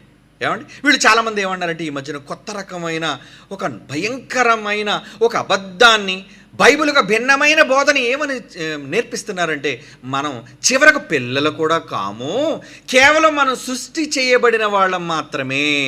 అంటే ఏదో జంతువుల కంటే కాస్త మనం జ్ఞానం కలిగిన వారమే తప్ప మనం మాత్రం దేవునికి పుట్టిన వాళ్ళము కాదు అన్న విషయాన్ని వీళ్ళు మాట్లాడుతున్నారు. ఏమండి మరి దానికి సంబంధించి ఒక విషయాన్ని కూడా మనం ఆలోచించాలి. యోహాను సువార్త 1:12 చూడండి. యోహాను సువార్త 1 అంటే పుట్టుకంటే వీళ్ళు ఏదో పాపం అనుకుంటున్నారు. ఏమండి కనటం అంటే ఏదో పెద్ద నేరం అనుకుంటున్నారు. కాబట్టి అసలు మనం ఎవరు పుట్టలేదు అంటే, పుట్టలేదంటే మనం ఎవరో పిల్లలం కాదా? మరి ఇప్పుడు దేవుడికి మనకున్న రిలేషన్ ఏంటి? మరి బైబిల్ ఏం చెప్తుందో ఒకసారి చూసి ముందుకు వెళ్దాం. యోహాను సువార్త 1:12 బైబిల్లో చాలా మాటలు ఉన్నాయి, కానీ ఇక్కడ ఏమంటున్నాడు చూడండి. తన్ను ఎందరు అంగీకరించిదిరో వారందరికీ, అనగా తన నామమందు విశ్వాసం ఉంచే వారికి దేవుని పిల్లలగుటకు అధికారం అనుగ్రహించను. మనమట ఎవరం అవుతున్నామట? దేవునికి పిల్లలు. పిల్లలు అనగా కన్నవారు ఉంటేనే కదా పిల్లలు అనే పదప్రయోగం జరుగుతుంది. పిల్లలను ఎవరంటారు చెప్పండి? కన్నవాళ్లే తాము కనిన వారిని చూసి పిల్లలు అంటారు. రోడ్డున పోయే వాళ్ళందరినీ పిల్లలు అంటారా మీరు? అనరు. కనుక ఇక్కడ మనల్ని గురించి దేవుని పిల్లలగుటకని అధికారికం అనుగ్రహించను. 13 వారు దేవుని వలన పుట్టిన వారే. చివరికి మన దగ్గరకు వచ్చేసరికి యేసు ప్రభు కోసం ఎలాగైతే పుట్టుక చెబుతున్నాడో, మన దగ్గరకు వచ్చేసరికి నాయన మీరు కూడా దేవుని వలన పుట్టిన వారే అంటున్నాడు చూడండి. అంటే దేవుని వలన పుట్టిన వాళ్ళం మనం. దేవుడు మనల్ని కన్నాడు. యేసు ప్రభువుని ఎలాగైతే కన్నాడో మనల్ని కూడా ఏం చేశారంటే ఆయన కన్నాడు, మనల్ని కూడా పిల్లలుగా చేసుకున్నాడు. అందుకే అందరికీ తండ్రి అయిన దేవుడు ఒక్కడే, అందరికీ తండ్రి. ఈ మాట యేసు ప్రభు వారు కూడా ఒప్పుకున్న సంగతి మీకు తెలుసు. యేసు ప్రభు వారు ఏమన్నారు? భూమి మీద ఎవరికి తండ్రి అని పేరు పెట్టద్దు, అందరికీ ఒక్కడే తండ్రి, నేను మాత్రం కాదు. ఎందుకంటే అప్పటికి ఈయన భూమి మీద ఉన్నాడు కదండి. ఒకళ్ళు నన్ను తండ్రి అనుకుంటారేమో, ఏమండి ఆయన పరలోకమందున్నాడు అని స్పష్టంగా చెప్పడం జరిగింది. ఈ మాట కూడా నేను గత ఎపిసోడ్లో మాట్లాడడం జరిగింది. కనుక ఒక తండ్రి అనే వ్యక్తి ఒక మూలం. తండ్రి అనగానే ఆ తండ్రి అనే పదానికి ఏంటో తెలుసా అండి? కన్నవాడే తండ్రి అవుతాడు. ఏమండి కన్నవాడే తండ్రి అవుతాడు. మరి కన్న ఆయన నుంచి వచ్చిన వాళ్ళు ఏమవుతారు?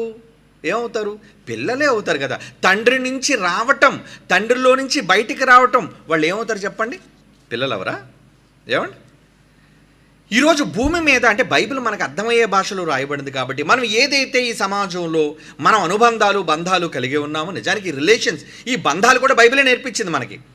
ఒకరు తండ్రిగా, ఒకరు కుమారులుగా, ఏమండి కుటుంబం అనగానే భార్యగా, భర్తగా, ఈ రిలేషన్స్ అన్నీ కూడా బైబిల్ని మనకు చెప్పింది, నేర్పించింది. దేవుడే మనకు చెప్పించాడు, నాయన ఇటువంటి బంధాలు కలిగి ఉండండి. ఇగో తండ్రి కొడుకైతే ఈ రిలేషన్లో ఉండాలి, భార్యాభర్తలు అయితే ఈ రిలేషన్లో ఉండాలి, అన్నా చెల్లెళ్ళు అయితే ఈ రిలేషన్లో ఉండాలి. ఈ విషయాలన్నీ కూడా మనకు బైబిల్లో చెప్పడం జరిగింది అనేక సందర్భాల్లో. కనుక ఇక్కడ యేసుక్రీస్తు వారు ఎలాగైతే పుట్టారో మనల్ని కూడా ఆయన కన్నాడు. మనం కూడా పుట్టిన వాళ్ళమే, దేవుని వలన పుట్టిన వాళ్ళమే అనే విషయాన్ని దేవుడు మనకు చెబుతున్నాడు. అంటే అక్కడ తండ్రి అంటున్నాడు, ఇక్కడ కుమారుడు అంటున్నాడు. అంటే ఈ తండ్రి కుమారుల బంధాన్ని గూర్చే ఎందుకు దేవునికి మనుషులకి మధ్య రిలేషన్ పెట్టాడు. యేసుప్రభు కూడా అదే రిలేషన్ అప్లై చేశాడు. బాగా వినండి, యేసుప్రభు కూడా అదే రిలేషన్ అప్లై చేశాడు, మనకు కూడా అదే రిలేషన్ అప్లై చేశాడు. ఏమండి ఇంతకీ ఇప్పుడు యేసుప్రభు ఎలాగూ తండ్రికి కుమారుడుగా ఉన్నారో మనం కూడా తండ్రికి కుమారులుగా ఉన్నాము. కుమారులుగా మనకు అధికారం ఇచ్చాడు ఉండడానికి. నాయన మీరు నా పిల్లలు. అయితే ఇక్కడ దేవుడు మనల్ని ఏం చేశాడు? మనల్ని స్వీకరించాడు. దేవుడు మనల్ని ఏం చేశాడు? కుమారులుగా మనల్ని స్వీకరించాడు. అది యేసు ద్వారా స్వీకరించటం అనేది సంకల్పం. ఎఫ్సీ పత్రిక 1వ అధ్యాయం 4-6 వచనాలు మీ అందరికీ తెలుసు. ఆయన సంకల్పము ద్వారా మనల్ని కన్నాడు. ఆయన సంకల్పం ద్వారా యేసు ప్రభు ద్వారా మధ్యవర్తిగా ఆయన పెట్టాడు. యేసు ప్రభు ద్వారానే తనకు కుమారులుగా స్వీకరించాడన్న విషయం బైబిల్ చాలా స్పష్టంగా చెబుతుంది. అంటే తన కుమారునితో మనం సారూప్యము గలవారమై ఉండాలని. ఏమండి? ఆయన పరలోకమందున్న వ్యక్తి తండ్రిని, ఆయన పంపితే వచ్చిన కుమారుడు యేసుక్రీస్తు వారని, ఆ యేసుక్రీస్తు వారి ద్వారా మనం కూడా తండ్రికి కుమారులుగా చేయబడుతున్నామని, ఆయన కూడా మనల్ని కన్నాడు అని, ఈ సర్వసత్యాన్ని కూడా నూతన నిబంధనలో మనకి చెప్పడం జరుగుతుంది. అంటే ఈ తండ్రి కొడుకులనే రిలేషన్ గురించి ఆలోచిద్దాం. ఈ తండ్రి అనగానే మనకి ఏమవుతుంది? మూలం, ప్రారంభం, మొదటివాడు. ఏమండి? ఒకళ్ళ పరలోకంలో యేసు ప్రభు తండ్రి కాకుండా సమానుడుగా ఉన్నాడే అనుకుందాం. ఏమండి? మరి వాళ్ళిద్దరి మధ్యన ఉన్న బంధం ఏంటి? సమానమైన దేవుళ్ళు కదా వీళ్ళ ఉద్దేశం. ముగ్గురుగా ఉన్న తండ్రి కుమారుడు సమానమైన దేవుళ్ళు, అంతే కదండి. సమానమైన దేవుళ్ళుగా ఉన్నప్పుడు భూమి మీదకి వచ్చినప్పుడు యేసు ప్రభును కుమారునిగా ఎందుకు మార్చాడు? ఇదిగో నేను ఒక దైవాన్ని పంపుతున్నాను మీ దగ్గరికి, ఆయనను మీరు నమ్మాలి. ఆయన నేను ఎలాగూ దైవంగా ఉన్నాను, ఆయన కూడా దైవంగా ఉన్నాడన్న విషయాన్ని ఒప్పుకున్నాడు. అయితే ఆ దైవం కుమారుడు నాకు అన్న విషయాన్ని చాలా స్పష్టంగా మనకు తెలియజేశారు. అంటే పంపబడిన వ్యక్తికి, భూమి మీదికి వచ్చిన క్రీస్తు అనే ఆయన ఒక కుమారుడు అన్న రిలేషన్ని దేవుడు మనకి ఇక్కడ చెప్పాడు. అంటే ఈ రిలేషన్లో రావడం ఏంటి? తండ్రిలో నుంచి రావటం ఏంటి? తండ్రిలో నుంచి వస్తేనే కదా మనం ఎవరవుతాం? ఆయనకు పిల్లలం అవుతాం. అంటే దేవుడు ఉన్నవాడు, ఆయన గూర్చి ఉన్నమాట, ఉన్నవాడు, ప్రారంభంలో ఉన్నవాడు. ఇప్పుడు ఆయనలో నుంచి ఎవరు రావాలి? యేసుక్రీస్తు వారు. నేను కంటిని, ఈ పదప్రయోగం అనేది హెబ్రీ పత్రికలో మనకు జరిగింది. బైబిల్లో చాలా సందర్భాల్లో యేసుప్రభు వారు ఒప్పుకున్నారు, పరిశుద్ధాత్మ దేవుడు కూడా ధృవీకరించాడు. తండ్రి ఇదిగో నీవు నా కుమారుడవు, నేడు నిన్ను కన్నాను అని ఈ వివరణ అంతా కూడా మీకు మొదటి ఎపిసోడ్లోనే నేను ఇవ్వడం జరిగింది. కనుక కన్నాను అని దేవుడు ఈ పదప్రయోగం చేసి ఆయన భూమి మీదుగా పంపటంలో ఉద్దేశం, ఈయన నా కుమారుడు. చివరికి బాప్తిసం ఇచ్చేటప్పుడు కూడా ఈయన నా ప్రియ కుమారుడు. అంటే పరలోకం నుంచి ఒక స్వరం భూమి మీద ఉన్న యేసు ప్రభు వారిని ఏమని చెబుతుంది? హీఈస్ మై సన్, నా కొడుకు. ఏమండి? రైట్. ఇప్పుడు తండ్రి కొడుకును కంటాడా, కొడుకు తండ్రిని కంటాడా? అంటే తండ్రి కొడుకుల రిలేషన్ గురించి ఆలోచిస్తే ఒక తండ్రి కొడుకును కనగలడా, ఒక కొడుకు తండ్రిని కనగలడా? భూమి మీద ఉన్న ఈరోజు మనకున్న విధానాలను బట్టి, ఈరోజు మన కళ్ళ ముందు జరుగుతున్న పరిస్థితులను బట్టి, ఏమండి, ఒక లైన్, సీరియల్ లైన్, ఒక సీరియల్ అని చెప్తాను. తండ్రి, ఆయన గర్భాన్ని పుట్టిన కుమారుడు, ఏమండి, ఆయన గర్భాన్ని పుడితే మరొక వ్యక్తి ఏమవుతాడండి? మనవడు, అంతే కదా, మూడో తరం. ఆ తర్వాత నాలుగో వ్యక్తి ఏమవుతాడు? మునుమనవడు. తండ్రి, ఆయనలో నుంచి వచ్చినవాడు కుమారుడు, ఆ కుమారుడిలో నుంచి బయటకు వచ్చినవాడు మనుమడు, ఆ మనుమడిలో నుంచి బయటకు వచ్చినవాడు ముని మనమడు, అంతే కదండి. అంటే 1 2 3 4. ఇప్పుడు లైన్లో పెట్టాలంటే 1 దేనికి ఇవ్వాలి చెప్పండి? 1 అనేది తండ్రి ఏమండి, తండ్రి కొడుకు మనవడు మునిమనవడు అని రాశానండి. ఇందులో ఒకటి అక్షరం వెయ్యాలంటే ఎవరి దగ్గర వెయ్యాలి మీరు అక్షరం? తండ్రి అనే దగ్గరే మీరు 1 అనే సంఖ్య వెయ్యాలి తప్ప మునిమనుడి దగ్గర వేసినా తప్పే, మనుమడి దగ్గర వేసినా తప్పే, ఏమండి, కుమారుడి దగ్గర వేసినా తప్పే అది. ఎందుకంటే తండ్రి అనే ఈ పదానికి అర్థం ఈయన నంబర్ 1, ప్రారంభకుడు. మరి ఎందుకు ఇప్పుడు యేసు ప్రభు వారికి పరిశుద్ధాత్మ దేవుడు కొడుకా? నో, అలాగని చెప్పలేదు. నేను మాత్రమే తండ్రిని. మిగిలిన వాళ్ళందరూ ఏమని చెప్పాడు? మిగిలిన వాళ్ళందరూ ఏం చెప్పాడు? కుమారులు, అంతే కదా. యేసు ప్రభు కుమారుడే, పరిశుద్ధాత్మ దేవుడు కుమారుడే. ఆయన తర్వాత మిగిలిన వాళ్ళందరూ కూడా ఏమని బంధాన్ని చెప్పాడు అక్కడ? కుమారులు కుమారులు కుమారులు కుమారులు అని చెప్పాడు. ఓకే, ఇప్పుడు మీరు ఒక ఇంట్రెస్టింగ్ పాయింట్ మీరు ఆలోచించాలి. వీళ్ళు ఎంతసేపు యేసు ప్రభువు వారు తండ్రితో సమానుడు, సమానమైన దైవంగా ఉన్నాడని యేసు ప్రభువుకు సంబంధించిన మాటలు చూపిస్తారు. ఏమని చూపిస్తారు? సమానముగా ఉండుట విడిచిపెట్టకూడని భాగ్యమని ఎంచుకోలేదు కాబట్టి యేసు ప్రభు దేవునితో సమానంగా ఉన్నాడు. అవును, సమానంగా దేవుడు తన కుమారుని తనతో పాటు కూర్చోబెట్టుకున్నాడు, సమానంగా ఉండడానికి అధికారం ఇచ్చాడు అన్నది నిజం. ఏమండి? కానీ ఆయన తండ్రే. ఏమండి? ఆయన తండ్రే. ఆయన నుంచి వచ్చిన వారు యేసు ప్రభు వారు. ఏమండి? ఒక మాట చదివి మీకు ఒక చక్కని వివరణ ఇస్తాను. కొరింథీయులకు రాసిన మొదటి పత్రిక 8వ అధ్యాయం, జాగ్రత్తగా చదవండి ఈ మాట. కొరింథీయులకు రాసిన మొదటి పత్రిక, పౌలు గారు రాస్తున్నారు, నూతన నిబంధనలో సర్వసత్యంలో ఈ మాట మీరు వినాలి. కొరింథీయులకు రాసిన మొదటి పత్రిక 8వ అధ్యాయం 5వ వచనం నుంచి చదువుతున్నాను చూడండి. కొరింథీయులకు రాసిన మొదటి పత్రిక 8వ అధ్యాయం 5వ వచనం, ఆకాశమందైనను భూమి మీదైనను దేవతలను బడిన వారు ఉన్నను మనకు ఒక్కడే దేవుడున్నాడు. మరలా చెప్తున్నాను చూడండి, పాత నిబంధనలో ఏదైతే దైవత్వం గురించి చెబుతున్నాడో క్రొత్త నిబంధన కూడా దాన్ని అంగీకరించింది. దేవుని ఒక్క దేవుడే, ఒక్కడే మనకి దేవుడున్నాడు. ఈ మాట కదా పాత నిబంధనలో కూడా ఉంది. దేవుడు ఒక్కడేనా? అవును. నేను తప్ప వేరొక దేవుడు మీకు లేడు. కనుక ఇక్కడ కూడా ఏమన్నాడు? ఒక్కడే దేవుడున్నాడు. ఆయన తండ్రి అంటున్నాడు. చూడండి ఎంత క్లారిటీ, అంటే పరిశుద్ధాత్మ దేవుడు నూతన నిబంధనలో సర్వసత్యములో దేవుడు అనగానే ఆయనకున్న మరొక అర్థం ఏంటంటే తండ్రి అంటున్నాడు. చూడండి, లేదా ఈ పదప్రయోగం ఎందుకు, దీని వివరణ ఎందుకు ఇవ్వాలి? అందరికీ ఒక్క దేవుడే అన్నప్పుడు, దేవుడు ఒక్కటిగా యూనిటీగా ఉన్నప్పుడు, ఒక్కడే ఉన్నప్పుడు, ఎందుకంటే వీళ్ళు చేసే ఏంటంటే ముగ్గురుగా ఉన్నారు, ముగ్గురు ఒక్క దేవుడే ఉన్నారంటాడు. ఏమండి? కనుక ఇక్కడ ఏమంటున్నాడు చూడండి, ఆయన మనకు ఒక్కడే దేవుడున్నాడు, ఆయన తండ్రి, ఆయన నుండి అన్నాడు. చూడండి, ఆయన నుండి, దేవుని నుండే, తండ్రి నుండే. దేవుడు అంటే మళ్ళీ చాలామంది దేవుళ్ళు ఉన్నారు కాబట్టి మళ్ళీ కన్ఫ్యూజన్, కాబట్టి ఎవరు? తండ్రి అయిన దేవుడు, ఆయన తండ్రి అని వెంటనే చెప్తున్నాడు. చూడండి, ఆయన నుండి సమస్తమును కలిగను, ఆయన నిమిత్తము మనమున్నాము. సమస్తము ఏది కలిగినా దేని వల్ల కలిగిందండి? ఆ తండ్రే మూలం. అంటే యేసుప్రభు వారు చేసిన సమస్తం, యేసుప్రభు వారు నిర్మించిన, యేసుప్రభు వారి ద్వారా సమస్తం నిర్మించడానికి శక్తి, అధికారం ఎవరివ్వగా వచ్చింది ఆయనకి? నా అధికారం కాదు, తండ్రి నా ద్వారా చేశాడు ఇవన్నీ అని యేసుప్రభు వారు ఒప్పుకున్నారు ఆయన. కనుక ఇక్కడ ఏమంటున్నాడు చూడండి, ఆయన నిమిత్తం మనమున్నాము, మరియు మనకు ప్రభు ఒకడున్నాడు. ప్రభు అంటే రాజు, ప్రభు అంటే రాజే కదండి, లార్డ్. ఏమండి? మనకి ప్రభు ఒకడున్నాడు, ఆయన యేసుక్రీస్తు. ఏమండి? ఒక దేవుని గురించి చెప్పాడు. ఆ దేవుడు ఎవరనుకోవాలి మీరు? తండ్రి అని అనుకోవాలి. మరియు మనకు ప్రభు ఉన్నాడు, ఆ ప్రభు ఆయన యేసుక్రీస్తు, ఆయన ద్వారా సమస్తము కలిగింది. ఇది కూడా క్లారిటీ ఇచ్చాడు. అంటే యేసు ప్రభు వారు సమస్తమును చేయగలిగారంటే యేసు ప్రభు వారిని అధికారం ఇచ్చి చేయించింది ఎవరు? తండ్రి, మూలకర్త. అందుకే తండ్రి అనే పదప్రయోగం చేస్తాను చూడండి. తండ్రి అనగానే ఏ స్థానంలో పెట్టాలి ఆయన్ని? చెప్పండి, తండ్రి అనగానే ఏ స్థానంలో పెట్టాలి? నెంబర్ 1. కొడుకు అనగానే సెకండ్లోనే ఉంటాడు ఎప్పుడు కొడుకు. ఏమండి? తండ్రి అనగానే మొదటి స్థానం, కొడుకు అనగానే రెండవ స్థానం. ప్రపంచంలో ఎవడైనా కొడుకు నెంబర్ 1 అని తండ్రి అని 2 వేశాడు అనుకోండి, వాడిని ఏమనాలి? ఏమండి? పిచ్చోడాడు. అంటే కనీస జ్ఞానం లేనివాడు కూడా, ఏమండి, సంబంధాలు తెలియనివాడు కూడా. ఈరోజు రిలేషన్స్ ఎందుకు పెట్టాడు దేవుడు? తండ్రి కుమారుడు అని ఎందుకు చెబుతున్నాడు? ఈ రిలేషన్స్ మనుష్యుల మధ్య ఉన్నాయి, జంతువుల మధ్య లేవండి. జంతువుల్లో భార్య భర్తలు, తండ్రి కుమారుడు, మనవడు మనవరాలు, వీళ్ళు ఉండవు. అవి జంతువులు, పశువులవి. ఏమండి? వాటిలో బంధాలు లేవు. కానీ ఎవరిలో బంధాలు పెట్టాడు దేవుడు? తన స్వరూపమందు చేశాడే. అప్పటికి లోకంలో ప్రారంభానికి వెళితే అండి ఆయన చాలా చేసేసాడు. ఏం చేసేసాడు? ప్రకృతి అంతా చేసేసాడు. జంతువులు చేసేసాడు, చతుష్పాద జంతువులు చేసేసాడు, పక్షులు చేశాడు, ఏమంటే చేపలు చేశాడు.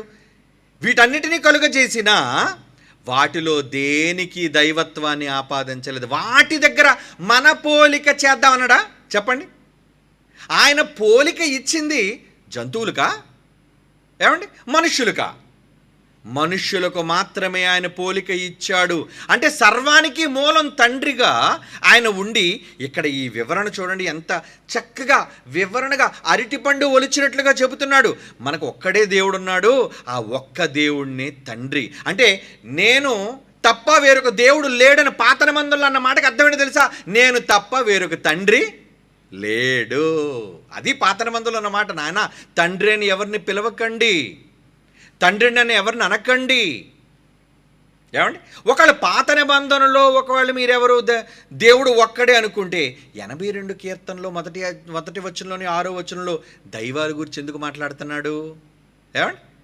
ఒక్కడే దేవుడు అయి ఉంటే, బాగా వినండి, ఒక్కడే దేవుడు, నేను తప్ప వేరొక దేవుడు ఉండకూడదు అని అంటే అదే దేవుడు ఏమని మాట్లాడుతున్నాడు? 82 కీర్తన మొదటి వచనం చూడండి. ఇప్పుడు 82 కీర్తన మొదటి వచనం ఏమని రాయబడుతుంది అక్కడ? ఎవరు మాట్లాడుతున్నట్లుగా ఉంటుంది చూడండి అక్కడ. త్వరగా ఎవరు మాట్లాడుతున్నట్లుగా ఉంది అక్కడ? 82వ కీర్తన మొదటి వచనం. దేవుని సమాజములో, ఈ సమాజం ఎవరిది? దేవునిదది. దేవుని సమాజములో దేవుడు నిలుచున్నాడట, తండ్రి అయిన దేవుడు అక్కడ. అంటే పాత నిబంధనలో అక్కడ తండ్రిని రాయబడిపోయిన, కొత్త నిబంధనలోకి వచ్చేసరికి దేవుడు అక్కడ ఉన్నాడు, ఒక్కడే దేవుడు, ఆయన మనకు తండ్రి. వివరణ ఇచ్చాడు. అంటే దేవుని సమాజంలో దేవుడు నిలుచున్నాడు, దైవముల మధ్య ఆయన తీర్పు తీర్చుచున్నాడు. ఈ దైవములు ఎవరు? ఏమండి? ఒక్క దేవుడే ఒక్క దేవుడే ఒక్క దేవుడని నిలబడిపోయే వీళ్ళు ఒక్కడే కాదు, చాలా దైవాలు ఉన్నారు. ఎంతమంది దైవాలు ఉన్నా తండ్రి ఎవరు? వన్, ఒక్కడే ఉంటాడు. తండ్రి అయిన దేవుడు ఎప్పుడు నంబర్ 1 ఆయన, అందుకే సుప్రీం. మరి మిగతా వాళ్ళందరూ ఆయన కడుపును పుట్టిన పిల్లలండి, వాళ్ళ దైవాలు కారా? ఏమండి? అవుతారు. అంటే ఒకవేళ దీన్ని ఎలా వక్రీకరించి తిప్పేసినా, ఎందుకంటే తిప్పేస్తారు వీళ్ళు, ఎలాగైనా వక్రీకరించి దైవాలు అనేసరికి అసలు దైవము అంటేనే దేవుడా కాదా దాని అర్థం? ఏమండి? దైవం అంటే మరి ఈ దైవాలు ఎవరు? దేవుడే ఒప్పుకున్నాడు. దేవుడు తన సమాజంలో నిలబడి దైవముల మధ్య తీర్పు తీర్చి, 6వ వచనం ఎవరా దైవాలు చెప్తాడు చూడండి. కిందకు వచ్చేసరికి 6వ వచనం వివరణ ఇచ్చాడు. మీరు దైవములని. ఎందుకు మీరు దైవాలు తెలుసా? మీరందరూ సర్వోన్నతుని యొక్క దేవుని కుమారులు, కొడుకులు. మీరు కొడుకులు నాయన, కొడుకులు మీరు అని నేనే కదా సెలవిచ్చాను. ఈ మాట పలుకుతుంది ఎవరు చెప్పండి? నేను ఒక్కడనే దైవం, నేను తప్ప వేరొక దైవం ఉండకూడదంటే తండ్రిగా నన్ను తప్ప ఎవరిని మీరు గుర్తించడానికి వీల్లేదు. అది పాత నిబంధనలోని అర్థం. అదే మాట యేసుప్రభువారు వచ్చి అందరికీ ఒక్కడే తండ్రి, ఆయన పరలోకమందున్నాడు కనుక ఆయన చెప్పిన మాట కానీ యేసుప్రభువారు నూతన నిబంధనలు ఒప్పుకుంటున్న మాట కానీ ఎక్కడ క్లాష్ అవ్వలేదు. చూసారా? సర్వసత్యం. బైబిల్ ఎప్పుడు కూడా ఒక మాటను మరొక మాటని విభేదించదు. ఒక్క దేవుడు, మనకు వేరో దేవుడు ఉండకూడదు అనేసి అంటే ఇక్కడ మాట్లాడుతున్న దైవాలు ఎవరో? ఆయన పిల్లలైన వారు దైవాలు. ఎందుకు వీళ్ళు దైవాలు ఎందుకు అయ్యారు? జంతు దైవం అవ్వకూడదా? చెప్పండి. ఏమండి? చతుష్పాద జంతువులు, చెట్లు, పక్షులు, పురుగులు, జలచరములు ఇవన్నీ దైవాలు ఎందుకు కాలేవు? వాటిలో ఆయన పోలిక లేదు, దేవుడు కనలేదు దేవుడు. అలా అనుకుంటే ఏ జంతువునైనా పూజించవచ్చు ఈరోజు మనం. ఏమండి? పందిని, కుక్కని, నక్కని, చేపని, పావుని. ఏమండి? మరి వాటన్నిటిలో కూడా ఒక దైవత్వం ఉంటే దేవుడు వాడికి తన పోలిక, తన స్వరూపాన్ని ఇస్తే అవన్నీ కూడా మనకి ఏమండి దైవాలే. కానీ వాటిని దైవాలని చెప్పలేదు. ఏమని చెప్తున్నాడు అక్కడ? జాగ్రత్తగా వినండి. మీరు దైవములని, మీరందరూ సర్వోన్నతుని దేవుని కుమారులు గనుక మీరు దైవాలే. అంటే బైబిల్లో చెప్పిన మాట వీళ్ళు అంగీకరించడంలో కఠినమైన మనస్సు కలిగిన వాళ్ళు. వీళ్ళు ఎవరనుకుంటున్నారండి? చాలా ప్రమాదకరమైన వాళ్ళుగా మారిపోయారండి వీళ్ళు. ఏమండి? వీళ్ళు చాలా ప్రమాదకరమైన వాళ్ళుగా మారిపోయారు. దేనికి ప్రమాదకరంగా మారాలో తెలుసా అండి? ఒప్పుకోరు వీళ్ళు. దేవుడు ఒక్కడే. ఎస్, నేను దేవుడు ఒక్కడే అంటాను. ఎవడు? ఆ దేవుడు తండ్రి, సుప్రీం, కన్నవాడు, జన్మనిచ్చినవాడు, మూలమైన వాడు. అదే మొదటి కొరింథీ పత్రిక 8వ అధ్యాయం అదే ఇంత మనం చదివాం కదండి. అందరి యందు ఈ జ్ఞానం లేదంటున్నాడు చూడండి. అందుకే కింద అంటే చాలామంది ఈ విషయాలు అర్థం కాక, ఈ జ్ఞానం తెలియక ఏమని మాట్లాడుతున్నా చూడండి. ఆ మాట చదువుకొని మళ్ళీ వెళ్దాం మనం ముందుకి. కొరింథీలకు రాసిన మొదటి పత్రిక 8వ అధ్యాయం కదండి మనం చదువుతున్నాం. మరలా చదువుతా చూడండి. ఈ బుద్ధిహీనుల కోసం మరలా చదువుతున్నాను. ఏమని? ఆకాశమందు దేవతలు, దేవుళ్ళు అనబడి వారు ఉన్న, భూమి మీద దేవతలు అనబడి ఉన్నను, మనకు ఒక్కడే దేవుడున్నాడు. One God. ఆయన ఎవరు? He's father. అంటే ఆ దేవునికి ఏమని అట్రిబ్యూట్ చేశాడు? దేవుడు అంటే మీరు తండ్రిగా ఆయన గుర్తించాలి, ఆయన నుండి సమస్తము కలిగను అని మరొక వ్యక్తి కోసం చెప్తున్నాడు. మరియు మనకు ప్రభువు ఉన్నాడు, ప్రభువు ఒక్కడే, ఆయన యేసుక్రీస్తు. ఆయన ద్వారా సమస్తమును, మనకు ఆయన ద్వారా కలిగిన వారము. అయితే అందరి యందు ఈ జ్ఞానము లేదు. అంటే చాలామంది దీన్ని అంగీకరించలేకపోతున్నారు. ఇప్పుడు 82 కీర్తనలో రాయబడినట్లుగా ఒక్క దేవుడు అంటే ఎస్, సుప్రీం తండ్రి ఒక్కడే. తండ్రి ఒక్కడ తప్ప 2-3 తండ్రులు లేరు. మరి ఇప్పుడు ఆ తండ్రి అన్న మాట 82 కీర్తనలో అన్న మాట, మొదటి వచనం 6వ వచనంలో అన్న మాట యేసు ప్రభు వారు నూతన నిబంధనలు కన్ఫర్మ్ చేస్తున్నారు. చూడండి ఇప్పుడు ఎక్కడ? యోహాను సువార్త 10వ అధ్యాయం. కమాన్ చూడండి. యోహాను సువార్త 10వ అధ్యాయం యేసు మాటలను కూడా అంగీకరించలేని వాళ్ళండి వీళ్ళు. 34 యోహాను సువార్త 10వ అధ్యాయము 35. అందుకు యేసు మీరు దైవములని నేను అంటిని 32వ వచనం. యూదులైన 31 యూదులైన కొట్టవలన మళ్ళా రాళ్ళు చేత పట్టుకొనగా. ఏంటి కొట్టడానికి రాళ్ళు ఎత్తారటండి. ఎందుకు ఎత్తారట? యేసు తండ్రి యొద్ద నుండి నేను అనేక మంచి క్రియలను మీకు చూపితిని, వీటిలో ఏ క్రియ నిమిత్తమైన రాళ్ళతో కొట్టుదని అడగా. అందుకు యూదులు, నీవు మనుష్యుడు అయ్యుండి నువ్వు మనిషిగా పుట్టావయ్యా, పుట్టి దేవుడనని చెప్పుకొనుచున్నావు. మాకొక్కడే దేవుడు, మాకు దేవుడు ఒక్కడే. ఎందుకంటే పాత నిబంధన మూర్ఖులు వీళ్ళు, పిచ్చోళ్ళు. ఈ యూదులందరూ కూడా ఎలాంటి వాళ్ళు వీళ్ళు? మాకొక్కడే దేవుడు ఉన్నాడు, ఒక్క దేవుడు కాకుండా ఇంకొక దేవుడు పేరు చెప్తే దేవదోషం చేస్తున్నావు నువ్వు. అదే అంటున్నారు చూడండి. ఏమన్నారు? నీవు మనుష్యుడు అయ్యుండి దేవుడనని చెప్పుకొనుచున్నావు గనుక దేవదోషణ చేసినందుకే నేను రాళ్లతో కొట్టుదుము కానీ మంచి క్రియ చేసినందుకు కాదులే అని సపోర్ట్ చేసుకున్నారు. అందుకు యేసు ప్రభు కోపం వచ్చి ఏమన్నాడు చూడండి, మీరు దైవములని ఒరే పిచ్చోళ్ళారా, ఒరే వెర్రిబాగుళ్ళోళ్ళారా, ఒరే మూర్ఖులారా, ఒరే అంధులారా, పాత నిబంధనలో దేవుడు రాయించాడ్రా మీ ధర్మశాస్త్రములు ఏమని? మీరు దైవములని నేనంటినని మీ ధర్మశాస్త్రములు రాయబడి ఉండలేదా? రాశాడు కదా. ఆ మాటను మీరు అంగీకరించరు. ఏమండి అంటే వీళ్ళు ఎలాంటోళ్ళు చూడండి, కరడు కట్టిన తీవ్రవాదుల్లాటోళ్ళు. ఏటటండి? దేవదోషణ చేస్తున్నాడటండి. అంటే యేసు ప్రభు కొడుకని చెప్పుకొని దేవుడును అంటే కొడుకు దేవుడిగా చెప్పకూడదు అనమాట. కొడుకుగా ఉన్న యేసు ప్రభు దైవం కాకూడదట. తండ్రి దైవంగా ఉన్నప్పుడు కుమారుడు ఆయన గర్భాన పుట్టిన యేసు ప్రభు కూడా దైవమే. మనం దైవం కాదని చెప్తున్నామని చాలామంది మూర్ఖులైన వారు తప్పుడు ఏమండి విధానాలను ప్రజల్లోకి చెప్పేస్తున్నారు. పోనేడు వాళ్ళ కర్మ. యేసుక్రీస్తు వారు కూడా దేవుడు, దైవత్వం కలిగిన వ్యక్తిని మనం ఎందుకు ఒప్పుకుంటున్నాం? తండ్రి నుంచి వచ్చినవాడు. మరి యేసు ప్రభు తండ్రి కాగలడా? లేదు, యేసు ప్రభు తండ్రి కాలేడు. కనుక దీనికి వక్ర భాష ఎలా చెప్తున్నారంటే, ఏమిటి తండ్రి అని చాలా చోట్ల ఉందండి, తండ్రి అని మరి చాలామంది అండి, అందరూ తండ్రులు అయిపోతారా? ఏమండి అంటే తండ్రి అన్న ప్రతి చోట నువ్వు దాన్నే తీసుకుంటావా? ఇక్కడ దేవుడు పిల్లలకి అప్లై చేస్తున్న మాట ఏంటది? ఏమండి భార్య అని ఎవరిని పిలుస్తావు? కనిపించిన ప్రతి ఆడదాన్ని భార్యని పిలిచేస్తావా? పిలవాలి అంటే దానికి ఒక బంధం కావాలి. అవునా? పిలవాలంటే ఏం కావాలి చెప్పండి? బంధం, రిలేషన్. మరి రిలేషన్లో వీళ్ళు ఏమని చెప్తున్నారు?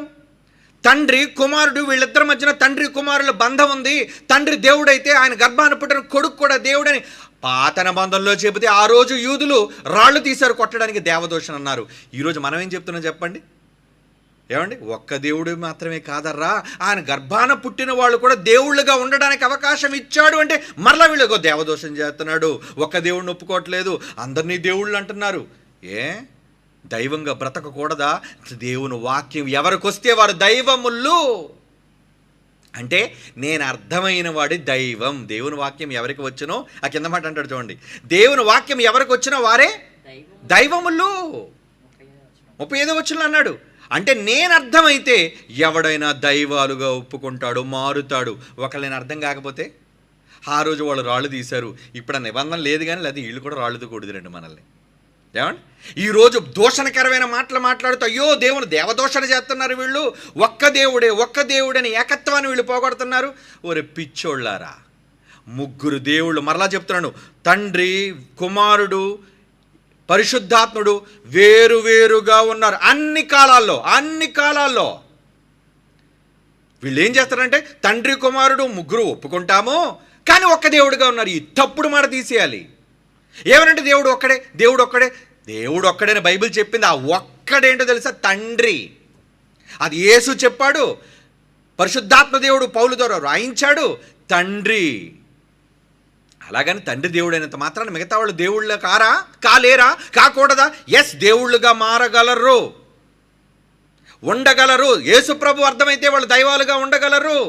యేసుప్రభు చెప్పుకోరు నేను దైవం అంటే తండ్రి దేవుడు, కుమారుడు కూడా దేవుడు. అంటే ఇప్పుడు మనకి తండ్రి కుమారుడు పరిశుద్ధాత్మ దేవుళ్ళ కాదా?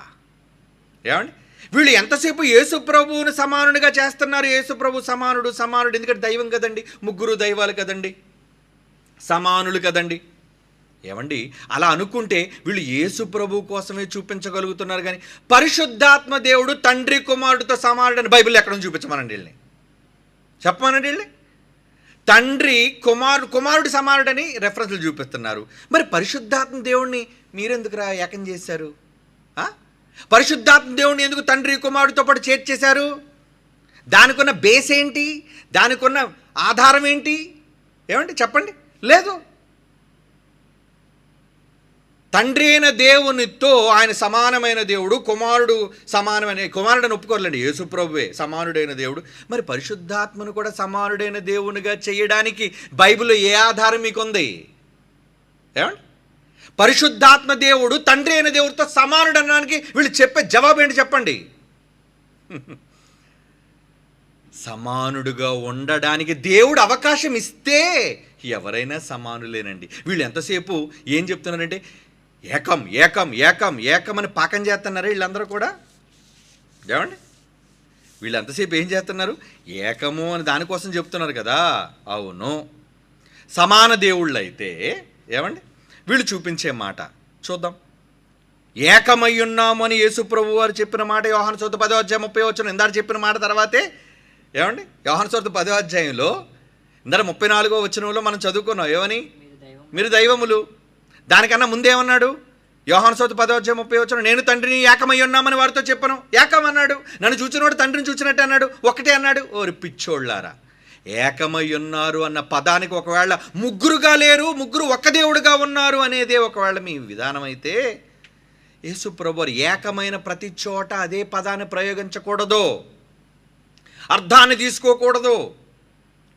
ఒకవేళ ముగ్గురు దేవుళ్ళుగా ఉన్న ఏకమై ఉన్నారు, ఒక్క దేవుడుగా ఉన్నారనే ఒక అబద్ధాన్ని వీళ్ళు ప్రజల మధ్య చూపిస్తున్నారు. ముగ్గురుగా దేవుళ్ళుగా ఒప్పుకుంటా, వ్యక్తిత్వాలుగా ఒప్పుకుంటా, కానీ ఒక్క దేవుడుగా ఉన్నారని ఈ పనికిరాని మాట, అబద్ధపు మాట, బైబిల్లో ఎక్కడ లేని మాట వీళ్ళు ఏకమైన పదాన్ని బైబిల్లో చూపించి వీళ్ళు చెబుతున్నారే. దీనికి మాత్రం కొత్త నిబంధనలు కావాలండి. మరలా దీనికి ఏం కావాలి?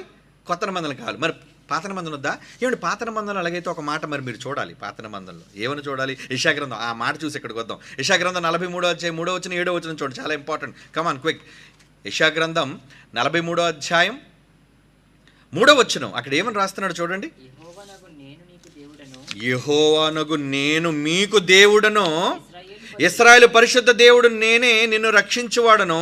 7వ వచనం నా మహిమ నిమిత్తము నేను సృజించిన వారిని, నా నామము పెట్టబడిన వారందరినీ తెప్పించుము. నేనే వారిని కలుగజేసి తిని వారిని పుట్టించిన వాడును నేనే. ఏమంటున్నాడు? పుట్టించాను మిమ్మల్ని అందరినీ. కలుగజేయటం అన్నా పుట్టటం అన్నా దీని అర్థం చూసారా? ఏమంటున్నాడు? కలుగజేసి తిని వారిని పుట్టించిన వాడును నేనే. ఏంటి కలుగజేయబడ్డ దానికి వేరే భాషను చెప్తున్నారు, పుట్టించిన దానికన్నా వేరే భాషను చెబుతున్నారు. ఏమండి? కలుగజేయబడ్డవన్నా పుట్టటమన్నా ఆయనలో నుంచి రావటం ముఖ్యం. ఎక్కడి నుంచి వచ్చారు? ఆదాము, తొలి మానవుడైన ఆదాము ఎక్కడి నుంచి వచ్చాడు చెప్పండి? దేవునిలో నుంచి వచ్చాడు. ఎందుకంటే తనలోని జీవవాయువుని ఊదితే కదా వచ్చాడు, తనలోని ఊపిరి కదా వచ్చాడు. అంటే తనలో నుంచి వచ్చిన వాళ్ళు ఏమవుతారు? ఓకే, దీనికి సంభోగం అవసరమా దేవునికి? అంటే దేవుడు అనగానే ఒక దేవత కావాలి, ఆ దేవతతో దేవుడు సైనించాలి, ఆ సైనిస్తే ఏంటి మళ్ళా అంగాలా దేవునికి ఉన్నాయనుకుంటున్నారా? మళ్ళాగా ఒక ఏమంటారు దాన్ని, కామ ప్రక్రియ జరిగితేనే ఇద్దరు దేవుడు దేవత కలుసుకుంటేనే పుట్టుక జరుగుతుంది, ఇదేదో పెద్ద పాపము నీచ కార్యక్రమం అనుకునే వాళ్ళు దేవుడు ఎలాగైనా సరే పిల్లలను కలిగించగలడు. కానీ పిల్లలను ఎందుకు చెప్పాడో తెలుసా? తనలో నుంచి వచ్చారు కనుక కుమారులని. ప్రకృతిలో దేనికి అనలేదు, దేవదూతలకు దేనికి అనలేదు. దేవదూతలు పిలిచాడా కుమారులని అని? దూతలలో ఎవరిని గూర్చేయని ఎప్పుడైనా చెప్పినా? అంటే కోట్ల మంది దూతల్లో కుమారులుగా ఎవరిని ఆయన చూడలేదు. కానీ జంతువుల్లో ఇన్ని లక్షల జీవరాశుల్లో దేనిని దేవుడిగా తన కుమారుడిగా చూడలేదు. కానీ మనల్ని అయితే ఏమనుకున్నాడండి? వీళ్ళు నా కుమారులు, నేను కలుగజేశాను, నేను సృష్టించాను. అంటే ఆయనలో నుంచి రావటం. ఏమండి? ఆయనలో నుంచి రావటం. ఉదాహరణకి ఐవీఎఫ్ ఉంది కదండి, మీకు తెలుసు. ఒకవేళ పిల్లలు కలగలేదు, తన భార్య, ఇద్దరు భార్యాభర్తలు పెళ్ళయ్యారు. ఏమండి? భార్యాభర్తలు పెళ్ళయింది. భర్త వలన భార్య, ఆమె గర్భసంచి లోపం వల్ల దేనివల్ల ఆమె పిల్లలు కనలేకపోతుంది. అప్పుడు భర్తలో ఉన్న ఏమండి ఏం చేస్తున్నారు? భర్తలో ఉన్నది శుక్రకణాన్ని బయటికి తీసి మరొక స్త్రీలో ఒకవేళ ప్రవేశపెట్టిన ఆ స్త్రీ ఒకవేళ గర్భవతి పిల్లని కన్నా ఎవరి కుమారుడు అవుతున్నాడు అతను? చెప్పండి, ఎవరి కుమారుడు అవుతున్నాడు? ఏ తండ్రి నుంచి అయితే శుక్రకణం సంగ్రహించబడిందో, ఎందుకంటే ఆ శుక్రకణం ఎవరిలో నుంచి వచ్చింది? తండ్రిలో నుంచి వచ్చింది, ఆయనలో నుంచి కదా వచ్చింది. ఆయనలో నుంచి వచ్చినప్పుడు ఏమండి, అది ఒక భార్యలోనికి ప్రవేశించిన ఏమండి సంభోగం ద్వారా, లేదు సంభోగం లేకుండా వేరే స్త్రీలోకి ప్రవేశపెట్టిన ఆ స్త్రీ ఏం మలినం కాలేదు, ఆ స్త్రీ కన్యకగానే ఉంది. కానీ ఆమెలోకి ప్రవేశపెట్టిన ఆమె నుంచి పుట్టిన కుమారుడు కాడా? ఆ తండ్రికి కొడుకు అవ్వడానికి అధికారం లేదా? ఉంది. అంటే దేని బట్టి అతనికి అధికారం ఉందని మీరు చెప్పగలుగుతున్నారు? ఆయనలో నుంచి వచ్చాడు గనుక. మరి ఈరోజు మనకున్న అర్హత ఏంటి చెప్పండి? మనం ఎవరిలో నుంచి వచ్చిన వాళ్ళం అనేది ఇప్పుడు మరి తెలుసుకోవాలి కదా. యోబు గ్రంథం చూడండి 33వ అధ్యాయం, యోబు గ్రంథం 33వ అధ్యాయం 4వ వచనం. యోబు గ్రంథం 33వ అధ్యాయం 4వ వచనం. దేవుని ఆత్మ నన్ను సృజించెను, సర్వశక్తుని యొక్క శ్వాసము. సర్వశక్తుని యొక్క శ్వాసము. శ్వాస అంటే మనశ్వాస అంటే అర్థం అవడానికి దేవుడు ఏదో ఊపిరి పీల్చుకున్నాడు, ముక్కొంది ఊపిరితిత్తులున్నాను కాదు అక్కడ అర్థం. శ్వాసం అనగా మనలో నుంచి వచ్చే గాలి, మన ఊపిరి అని అర్థం. కనుక దేవునిలో శ్వాసము, సర్వశక్తుని యొక్క శ్వాసము నాకు జీవం ఇచ్చింది. నేను ఈరోజు జీవం కలిగి ఉన్నానంటే ఎవరిదది? ఆ శ్వాసం ఎవరిదట? నీలోని ఊపిరి ఎవరిదట? నీలోని ఆత్మ ఎవరిదట? అందరికీ తండ్రి అయిన దేవుడు ఒక్కడే. ఆయన అందరికీ పైగా ఉన్నవాడే అందరిలో ఉన్నాడు కదా అంటుంది. యోబు గ్రంథం 34వ అధ్యాయం ఏమండి, యోబు గ్రంథం 34వ అధ్యాయం 14వ వచనం చదవండి. 14వ వచనం 15వ వచనం. ఆయన తన మనసు తన మీదే ఉంచుకుని ఎడల, తన శ్వాస నిశ్వాసములను తన యొద్దకు తిరిగి తీసుకుని ఎడల. శ్వాస నిశ్వాస అంటే ఇచ్చిన ఊపిరి మరలా వెనక్కి లాగేసుకుంటే ఏమండి, సర్వశరీరులందరూ ఏకముగా నశించెదరు, నరులు మరలా ధూళి అయిపోవుదురు. అంటే నరులు ఎందుకు ధూళైపోవాలి? ఏమండి, నరులు ఎందుకు ధూళైపోవాలి? వారిలో తన శ్వాసమును నింపాడు, వారిలో తన ఊపిరిని పెట్టాడు. ఆదాములో ఒక ఊపిరిని ఊదితే ఆ ఆదాము ఊపిరిలో నుంచే కదా మనమంతా వచ్చాం. ఒకరి నుండి ప్రతి జాతి మనుషులను సృష్టించి ఆయనలో నుంచి విభాగించాడు. తండ్రిలో నుంచి ఆదాము విభాగింపబడితే ఆదాములో నుంచి ఈరోజు కోట్ల మంది విభాగింపబడుతున్నారు. అదే ఊపిరి, అదే ఆత్మ. అంటే ఏమంటే ఇప్పుడు ఐవీఎఫ్ ద్వారా సృజించిన వాళ్ళు బాగా వినండి. ఐవీఎఫ్లో ఏంటో తెలుసా అండి, వాళ్ళు టెస్ట్ ట్యూబ్లో దాన్ని ఏం చేస్తారు, ఫలదీకరణం చేస్తారు. మీకు తెలుసు, అండాన్ని శుక్రకణాన్ని కలుపుతారు. అంటే డాక్టర్ అక్కడ కలుగజేసింది కాబట్టి కొడుకు కదా. ఇది ఐవీఎఫ్ డాక్టర్ల సృష్టి కాదా? ఏమండి, ఎస్, ఐవీఎఫ్ అనేది వాళ్ళు చేసిన సృష్టే, కానీ వాళ్ళు సొంతది కాదది. దానికి మూలం ఏంటి? ఎక్కడి నుంచి తీసుకొచ్చారు? గాలిలోంచి ఏమైనా తీసుకొచ్చారా? ఏమండి, వాళ్ళు టెస్ట్ ట్యూబ్లో కలిపేది ఏమండి తండ్రి లేకుండా వాళ్ళు ఎక్కడి నుంచైనా తీసుకొచ్చారా? లేదు, తండ్రిలోంచే తీసుకొచ్చారు. మరి వాళ్ళు సృష్టించినా ఐవీఎఫ్ ద్వారా టెస్ట్ ట్యూబ్ బేబీని వాళ్ళు సృజించినా, బాగా వినండి, సృజించినా పుట్టినవాడు ఎవరు కూడా కనిపించుకుంటాడు. కనుక వాళ్ళ సృష్టి, వాళ్ళ భాషలో నువ్వు సృష్టి అనే పదాన్ని ప్రయోగించినారే నాన్న. సృష్టి అన్నా అతనిలో నుంచి బయటకు రావటం అన్నా నా వాళ్ళు అని దేవుడు చెబుతున్నాడు. నాలో నుంచి వచ్చిన వాళ్ళు కాబట్టి నా కొరకు నేను సృజించుకున్న జనము అన్నాడంటే వాళ్ళు నాలో నుంచి వచ్చిన వాళ్ళయ్యా, నా పిల్లలు. అందుకే వాళ్ళని నా పిల్లలు, నేను వాళ్ళని కన్నాను అని దేవుడు చెప్పాడు. మనుషులందరినీ అంటే ఈరోజు యేసు ప్రభు పరిశుద్ధాత్మ దేవుడు ఎలాగైతే దేవునికి పరలోకమందు కుటుంబంలో పిల్లలుగా ఉన్నారో, భూమి మీద ఆదాము నుంచి మనమందరం కూడా పిల్లలుగా దేవుడు చేశాడు మనందరినీ. అంటే ఆదాముకైనా పరిశుద్ధాత్మకైనా యేసుక్రీస్తు వారికైనా తండ్రి ఒక్కడే. అందుకే ఏమని రాయబడింది, ఆయన అనేక సహోదరులలో జ్యేష్ఠుడు. యేసుప్రభు ఎవరు? అందరూ నా పిల్లలైతే నీ పిల్లలందరూ అనేక సహోదరులు. ఒక పరిశుద్ధాత్మ దేవుడే సహోదరుడు, ఒకళ్ళు పరిశుద్ధాత్మ దేవుడు కొడుకు కాకుండా ఇంకేమైనా సంబంధం ఉందా? చెప్పాలి కదా. ఒకళ్ళు బావ కానీ బామ్మరిది కానీ ఏమండి తండ్రి కానీ ఆయన కూడా ఒకళ్ళు అయితే రిలేషన్. ఏమనన్నాడు ఆయన గురించి? కుమారుడు, నాయన, తండ్రి అని. ఆయన కూడా ఏమని మొరపెడుతున్నాడు? పరిశుద్ధాత్మ దేవుడు మనలోనికి వచ్చి రోమపత్రిక 8వ అధ్యాయంలోనండి ఏమని మొరపెడుతున్నాడు? అటువలే ఆత్మయు. వచనం 26వ వచనం, రోమపత్రిక 8వ అధ్యాయం 26వ వచనం అండి. అటువలే ఆత్మయు మన బలహీనతలు చూచి సహాయము చేయుచున్నాడు. ఏలయనగా మనం యుక్తముగా ఎలాగో ప్రార్థన చేయవలనో మనకు తెలియదు కానీ ఉచ్చరింప సఖ్యము కాని మూలుగులతో ఆత్మ తానే మన పక్షముగా విజ్ఞాపన చేయుచున్నాడు. విజ్ఞాపన చేస్తున్నాడు. ఏమని పిలుస్తున్నాడట? ఆత్మ మన పక్షంగా తండ్రి అయిన దేవుడు ఏమని పిలుస్తున్నాడు? అబ్బా. అబ్బా అంటే ఏంటి? అబ్బా అయినా తండ్రి అయినా అదే నాయన. అబ్బా అనే భాష అయినా అది తెలుగు భాష కాదు, తెలుగు పదం కాదు. అబ్బా అన్నదన్న తండ్రి అన్న రెండు రాశాడు. ఏమండి? అంటే పరిశుద్ధాత్మ దేవుడు కూడా కుమారుడిగా చూశాడు ఆయన. తండ్రి ఒక్కడే. మరలా చెప్తున్నాను, ఎప్పుడూ కూడా తండ్రిగానే ఉంటాడు. ఎందుకంటే ఆయన సుప్రీం, అందరినీ కలుగజేసిన వాడు. తన గర్భం నుంచి వచ్చిన యేసుప్రభును దైవంగా ఉండమన్నాడు. తన గర్భం నుంచి వచ్చిన పరిశుద్ధాత్మ దేవుని కూడా నువ్వు దైవంవే నాయన.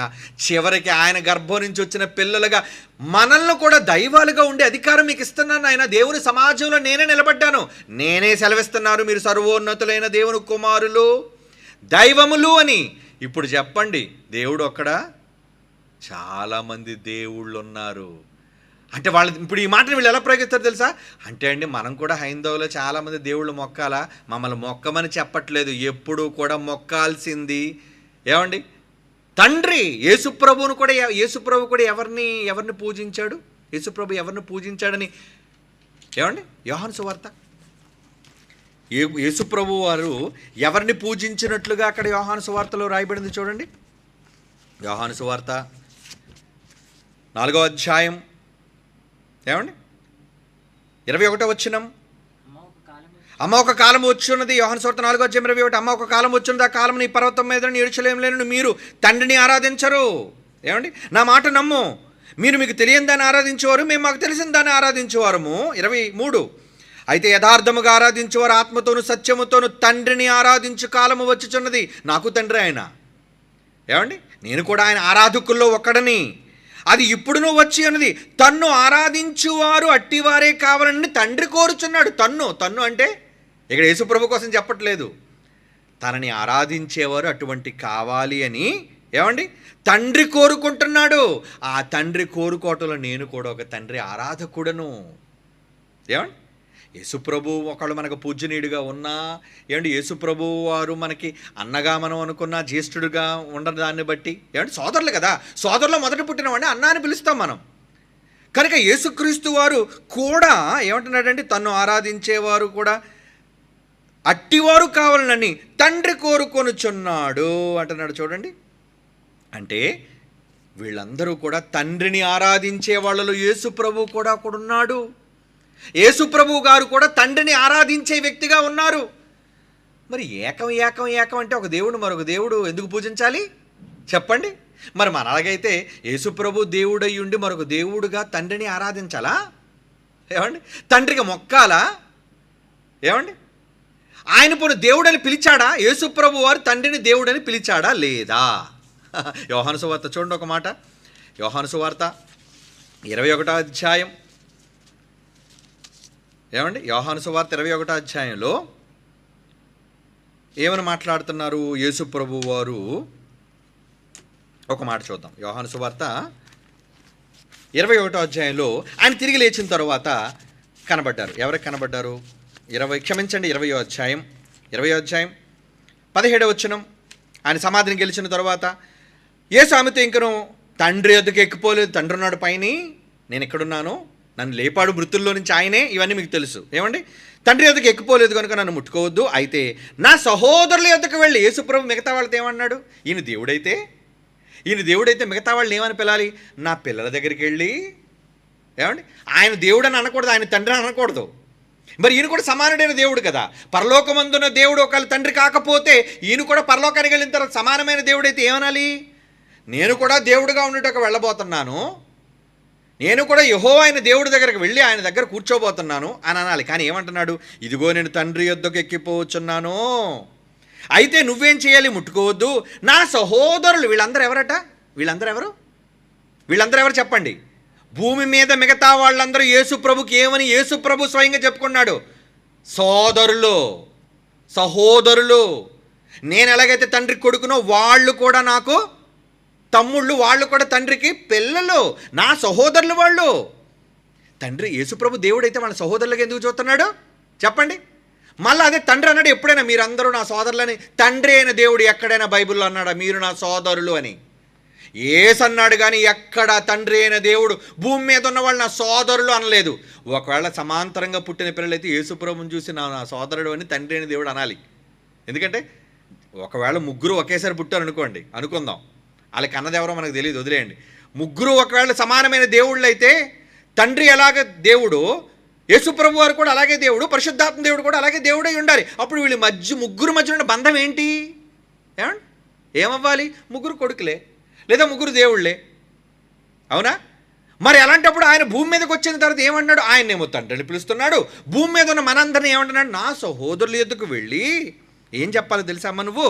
నా తండ్రి, మీకు కూడా తండ్రి ఆయన, నా తండ్రి మీ తండ్రియు నా దేవుడు అంటారు. చూడండి, అంటే యేసు ప్రభువు కూడా పరలోకమందున్న వ్యక్తి దేవుడా? పరలోకమందున్న తండ్రి యేసుకు కూడా దేవుడా? ఎస్, దేవుడే. యేసు ప్రభువు కూడా నా దేవా నా దేవా నా చెయ్యి ఎందుకు వదిలేసావు అంటే పరలోకమందున్న తండ్రిని యేసువారు ఒక దేవుడయ్యుండి దేవుడని ఎందుకంటున్నాడు? తండ్రి అయిన దేవుడు కనుక, కన్నవాడు కనుక. నేను దేవుడినైతే ఆయన నాకు తండ్రి అయ్యా, నా చెయ్యి పట్టుకున్నవాడు, నన్ను సిలువలోంచి లేపినవాడు, నన్ను ఆయనతో పాటు సమానంగా కూర్చోబెట్టుకున్నవాడు. యేసుప్రభుని సమానంగా కూర్చోబెట్టుకున్నాడు.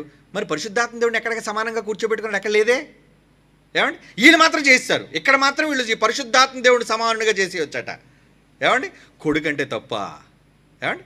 పరిశుద్ధాత్మ దేవునితో సమానంగా వీళ్ళు చేసినప్పుడు బైబిల్లో ఇన్ని ఆధారాలు మనం చూపించి ఆయన తండ్రి, మనమంతా పిల్లలము అంటున్నప్పుడు ఒక్క వచనం వాళ్ళ దగ్గర లేకుండా తప్పుడు సిద్ధాంతాలని, తప్పుడు విధానాల్లో వాళ్ళు మాట్లాడుతున్నారు. ఏమండి? మళ్ళీ ఇది ఏమంటో తెలుసా? ఏమని తిప్పుతారో తెలుసా? భూమి మీద కదండి, అందుకే తండ్రి అంటున్నాడు ఆయన. ఏమండి కదా? ఈ మాట అదే కదా. తిరిగి లేచిన తర్వాత, సర్వాధికారం పొందిన తర్వాత అంటున్నాడు, మర్చిపోకండి. యేసు ప్రభు వారు మరణాన్ని గెలిచిన తర్వాత సర్వాధికారి అయ్యాడు అన్నది బైబిల్ చెప్పిన నిజమైతే, లేచిన తర్వాత సమాన దేవుడు అవ్వాలి కానీ నా దేవుడు అంటున్నాడు ఏంటి తండ్రిని? చెప్పండి. భూమి మీద ఉన్న వాళ్ళందరూ చూసి నా సోదరులు అంటున్నాడు ఏంటి? ఏమండి? పోనీ ఇక్కడే అన్నాడా? నా దేవుడు మీ దేవుడు అయిన వాని యొద్దకు ఎక్కిపోవచ్చున్నానని వారితో చెప్పుమా అనేది ఇక్కడ అన్నాడు కదా. ఇంతకీ ఇది భూమి మీద సర్వాధికారం పొందిన తర్వాత మాటే.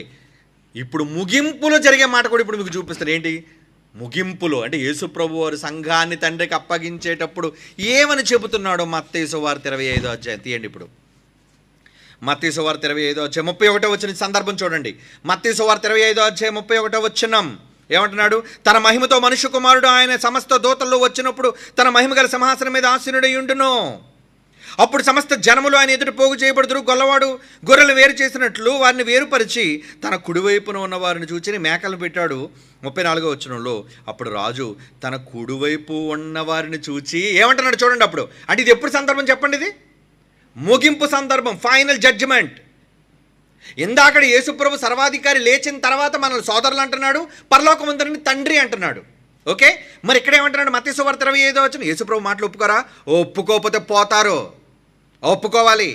వీళ్ళు చెప్పిన తప్పుడు మాటలకి ఏ బేస్ లేకపోయినా వీళ్ళు తప్పుడు సిద్ధాంతాన్ని అందరూ అంగీకరించాలట. కానీ బైబిల్లో ఎన్ని వచనాలు, అర్థాలు, భావాలు, ఏమండి అక్షరాలు, జ్ఞానం ఎంత చెబుతున్నాయి, మూర్ఖులుగా పట్టడం లేదు. ఏమని అంటున్నాడు చూడండి ఇక్కడ. ఏమంటున్నాడు? 34వ వచనం. అప్పుడు రాజు అంటే ప్రభు. రాజు అంటే ఎవరు? తండ్రి అయిన దేవుడు కాదు. ఈయన ఎవరండి? కింగ్, రాజు, మనందరికీ రాజు, అన్నయ్య రాజు, ప్రభు. అప్పుడు రాజు తన కుడివైపు ఉన్నవారిని చూచి నా చేత ఆశీర్వదింపబడిన వారులారా అంటలేదు. ఏమంటున్నాడు?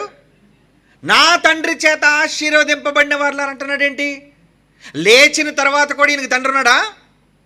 వినాలి. లేచిన తరువాత కూడా యేసు ప్రభువుకి తండ్రి ఉన్నాడా? సమానుడైన దేవుడని చెప్పి కళ్ళబొల్లి మాటలు చెప్పి మోసగిస్తున్నారే. పరిశుద్ధాత్మను మోసగిస్తున్నారు, యేసు ప్రభు చెప్పిన మాటలను మోసగిస్తున్నారు. అంటే వీళ్ళు తండ్రి కుమారుల బంధాన్ని ఒప్పుకోరిల్లో. మనము పిల్లలు కాదు. ఏమండి? దేవుడికి యేసు ప్రభు కొడుకు కాదు. వాళ్ళు ముగ్గురు మాత్రం దేవుళ్ళు, ఆ ముగ్గురులో ఒక్కడే ఉన్న దేవుడు అని ఇలాంటి దుర్భాషలు మాట్లాడుతూ, అబద్ధాలు మాట్లాడుతూ ప్రజలను చాలా అసత్యం వైపు నడిపిస్తున్నారు. సోదరులారా మేల్కోండి.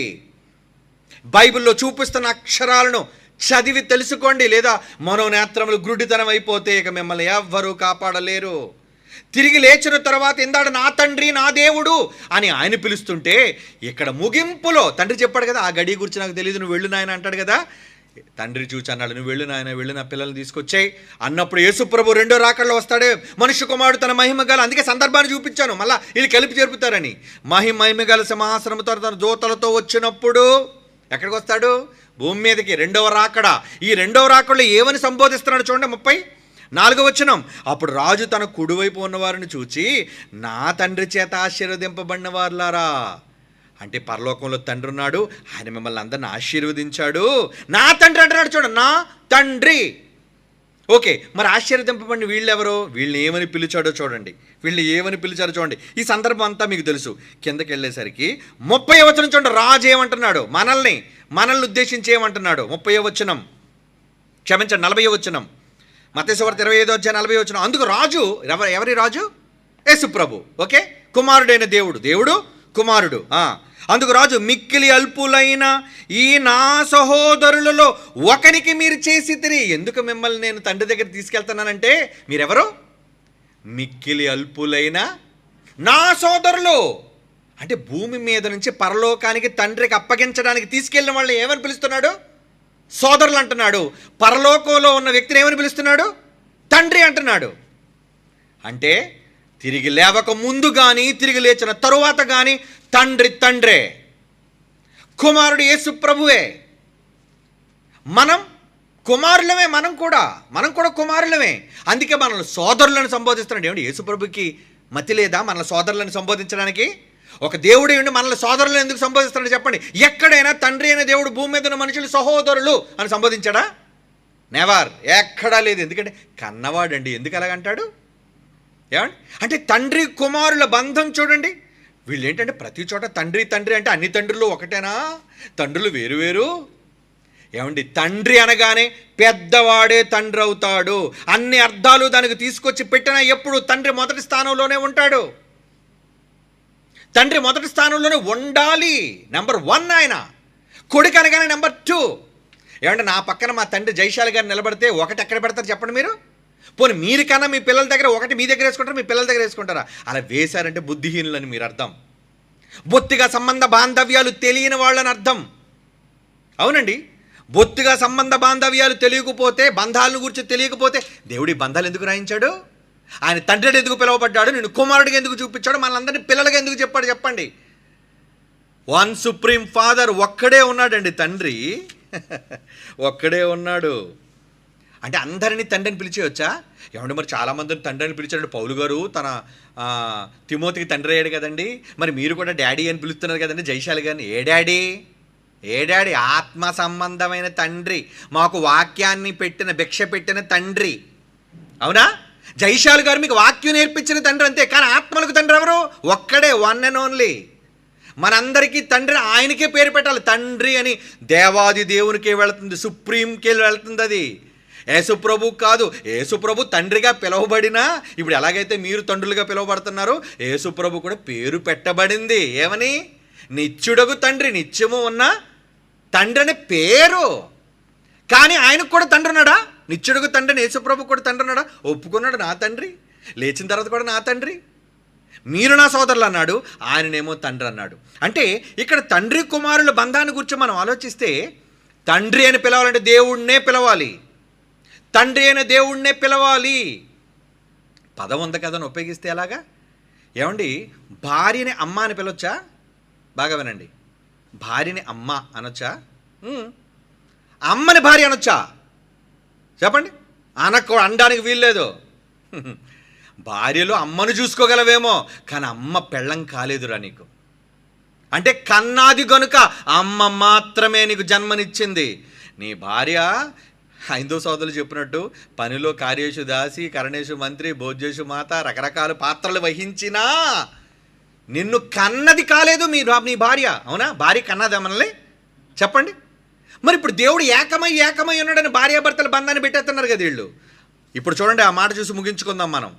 అంటే అమ్మ ఎప్పుడు కూడా భార్య కాలేదు. అమ్మ అన్నామంటే మరి భార్యని కూడా అమ్మ అని పిలిచావు కదండి. అవును, నేను కూడా నా భార్యని అమ్మ అంటాను. నేను అమ్మ అంటే నన్ను కన్నదనా?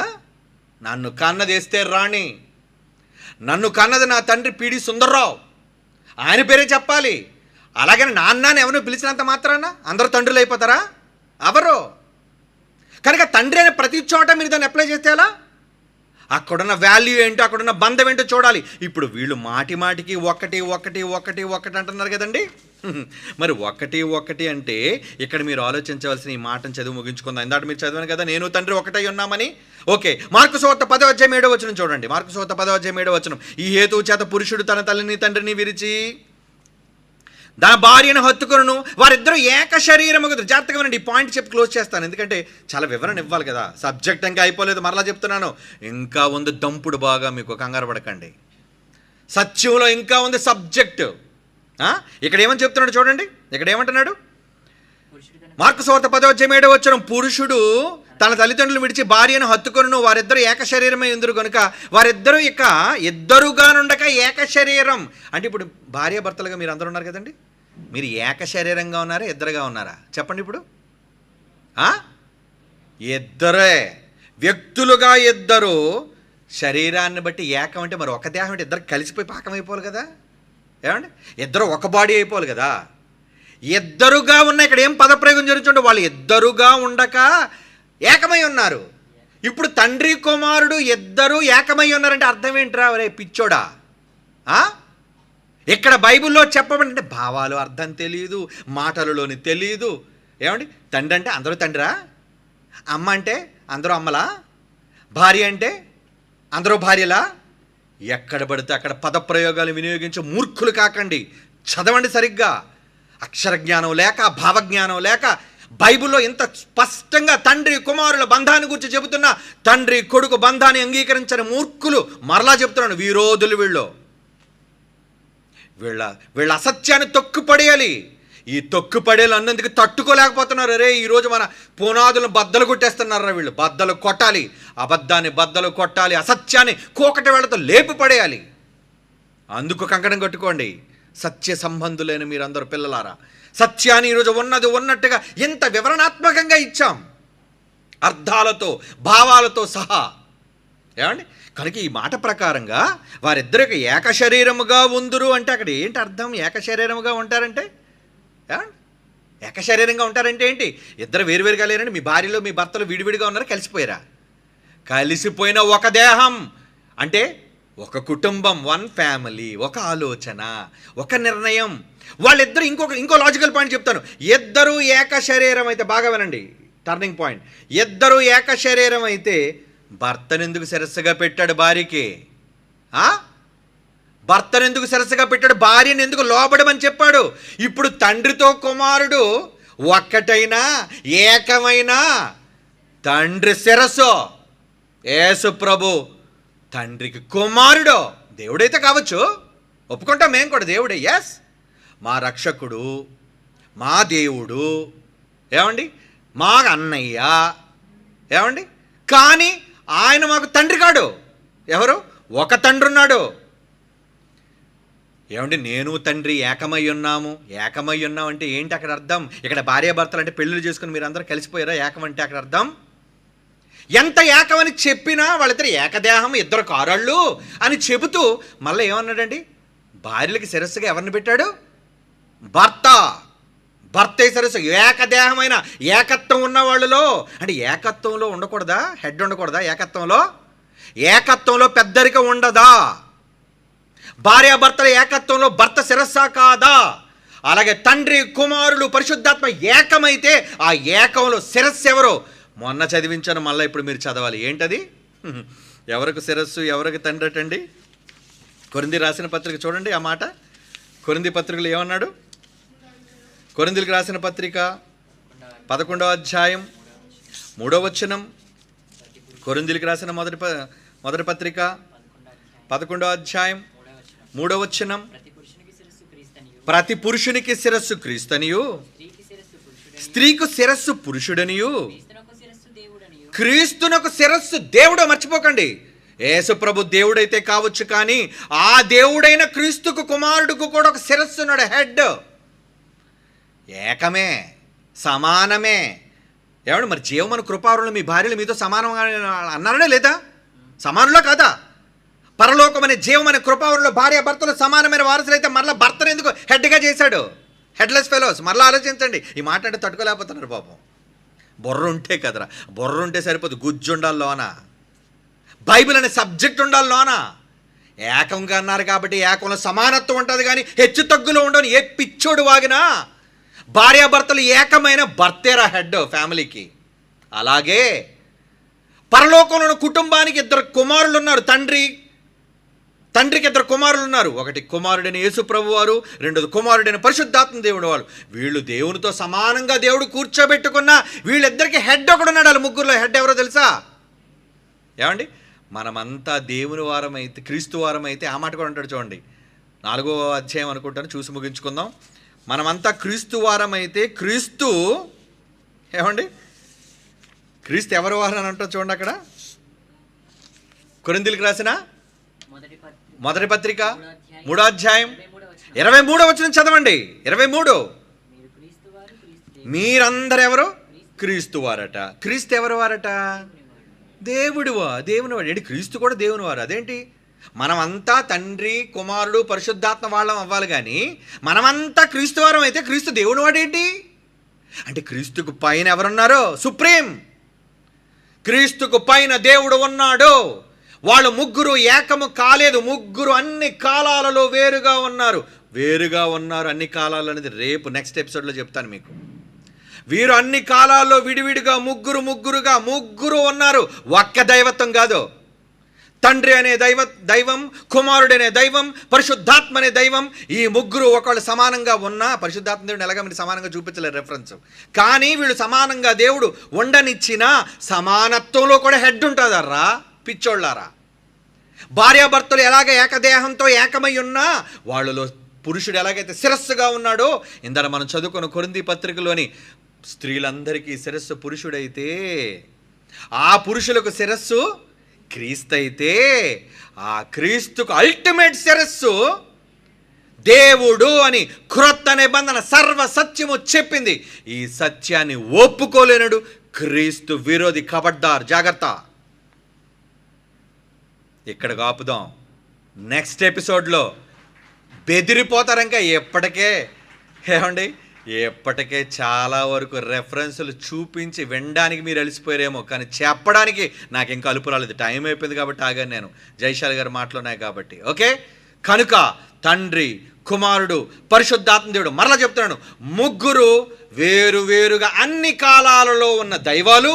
ఈ ముగ్గురు దైవాలలో హెడ్ సుప్రీం యేసుకు కానీ పరిశుద్ధాత్మునికి కానీ ఒకే తండ్రి, ఆయనే ఒక్క దేవుడు, ఆయనే తండ్రి అయిన దేవుడు.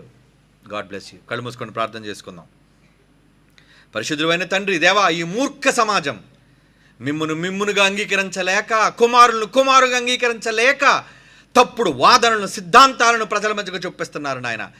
ఈ తప్పు విధానాన్ని ఉక్కుపాదంతో అణిచేసే జ్ఞానాన్ని మాకు దయచేయండి తండ్రి. నీ పిల్లలందరినీ పురుకొల్పండి.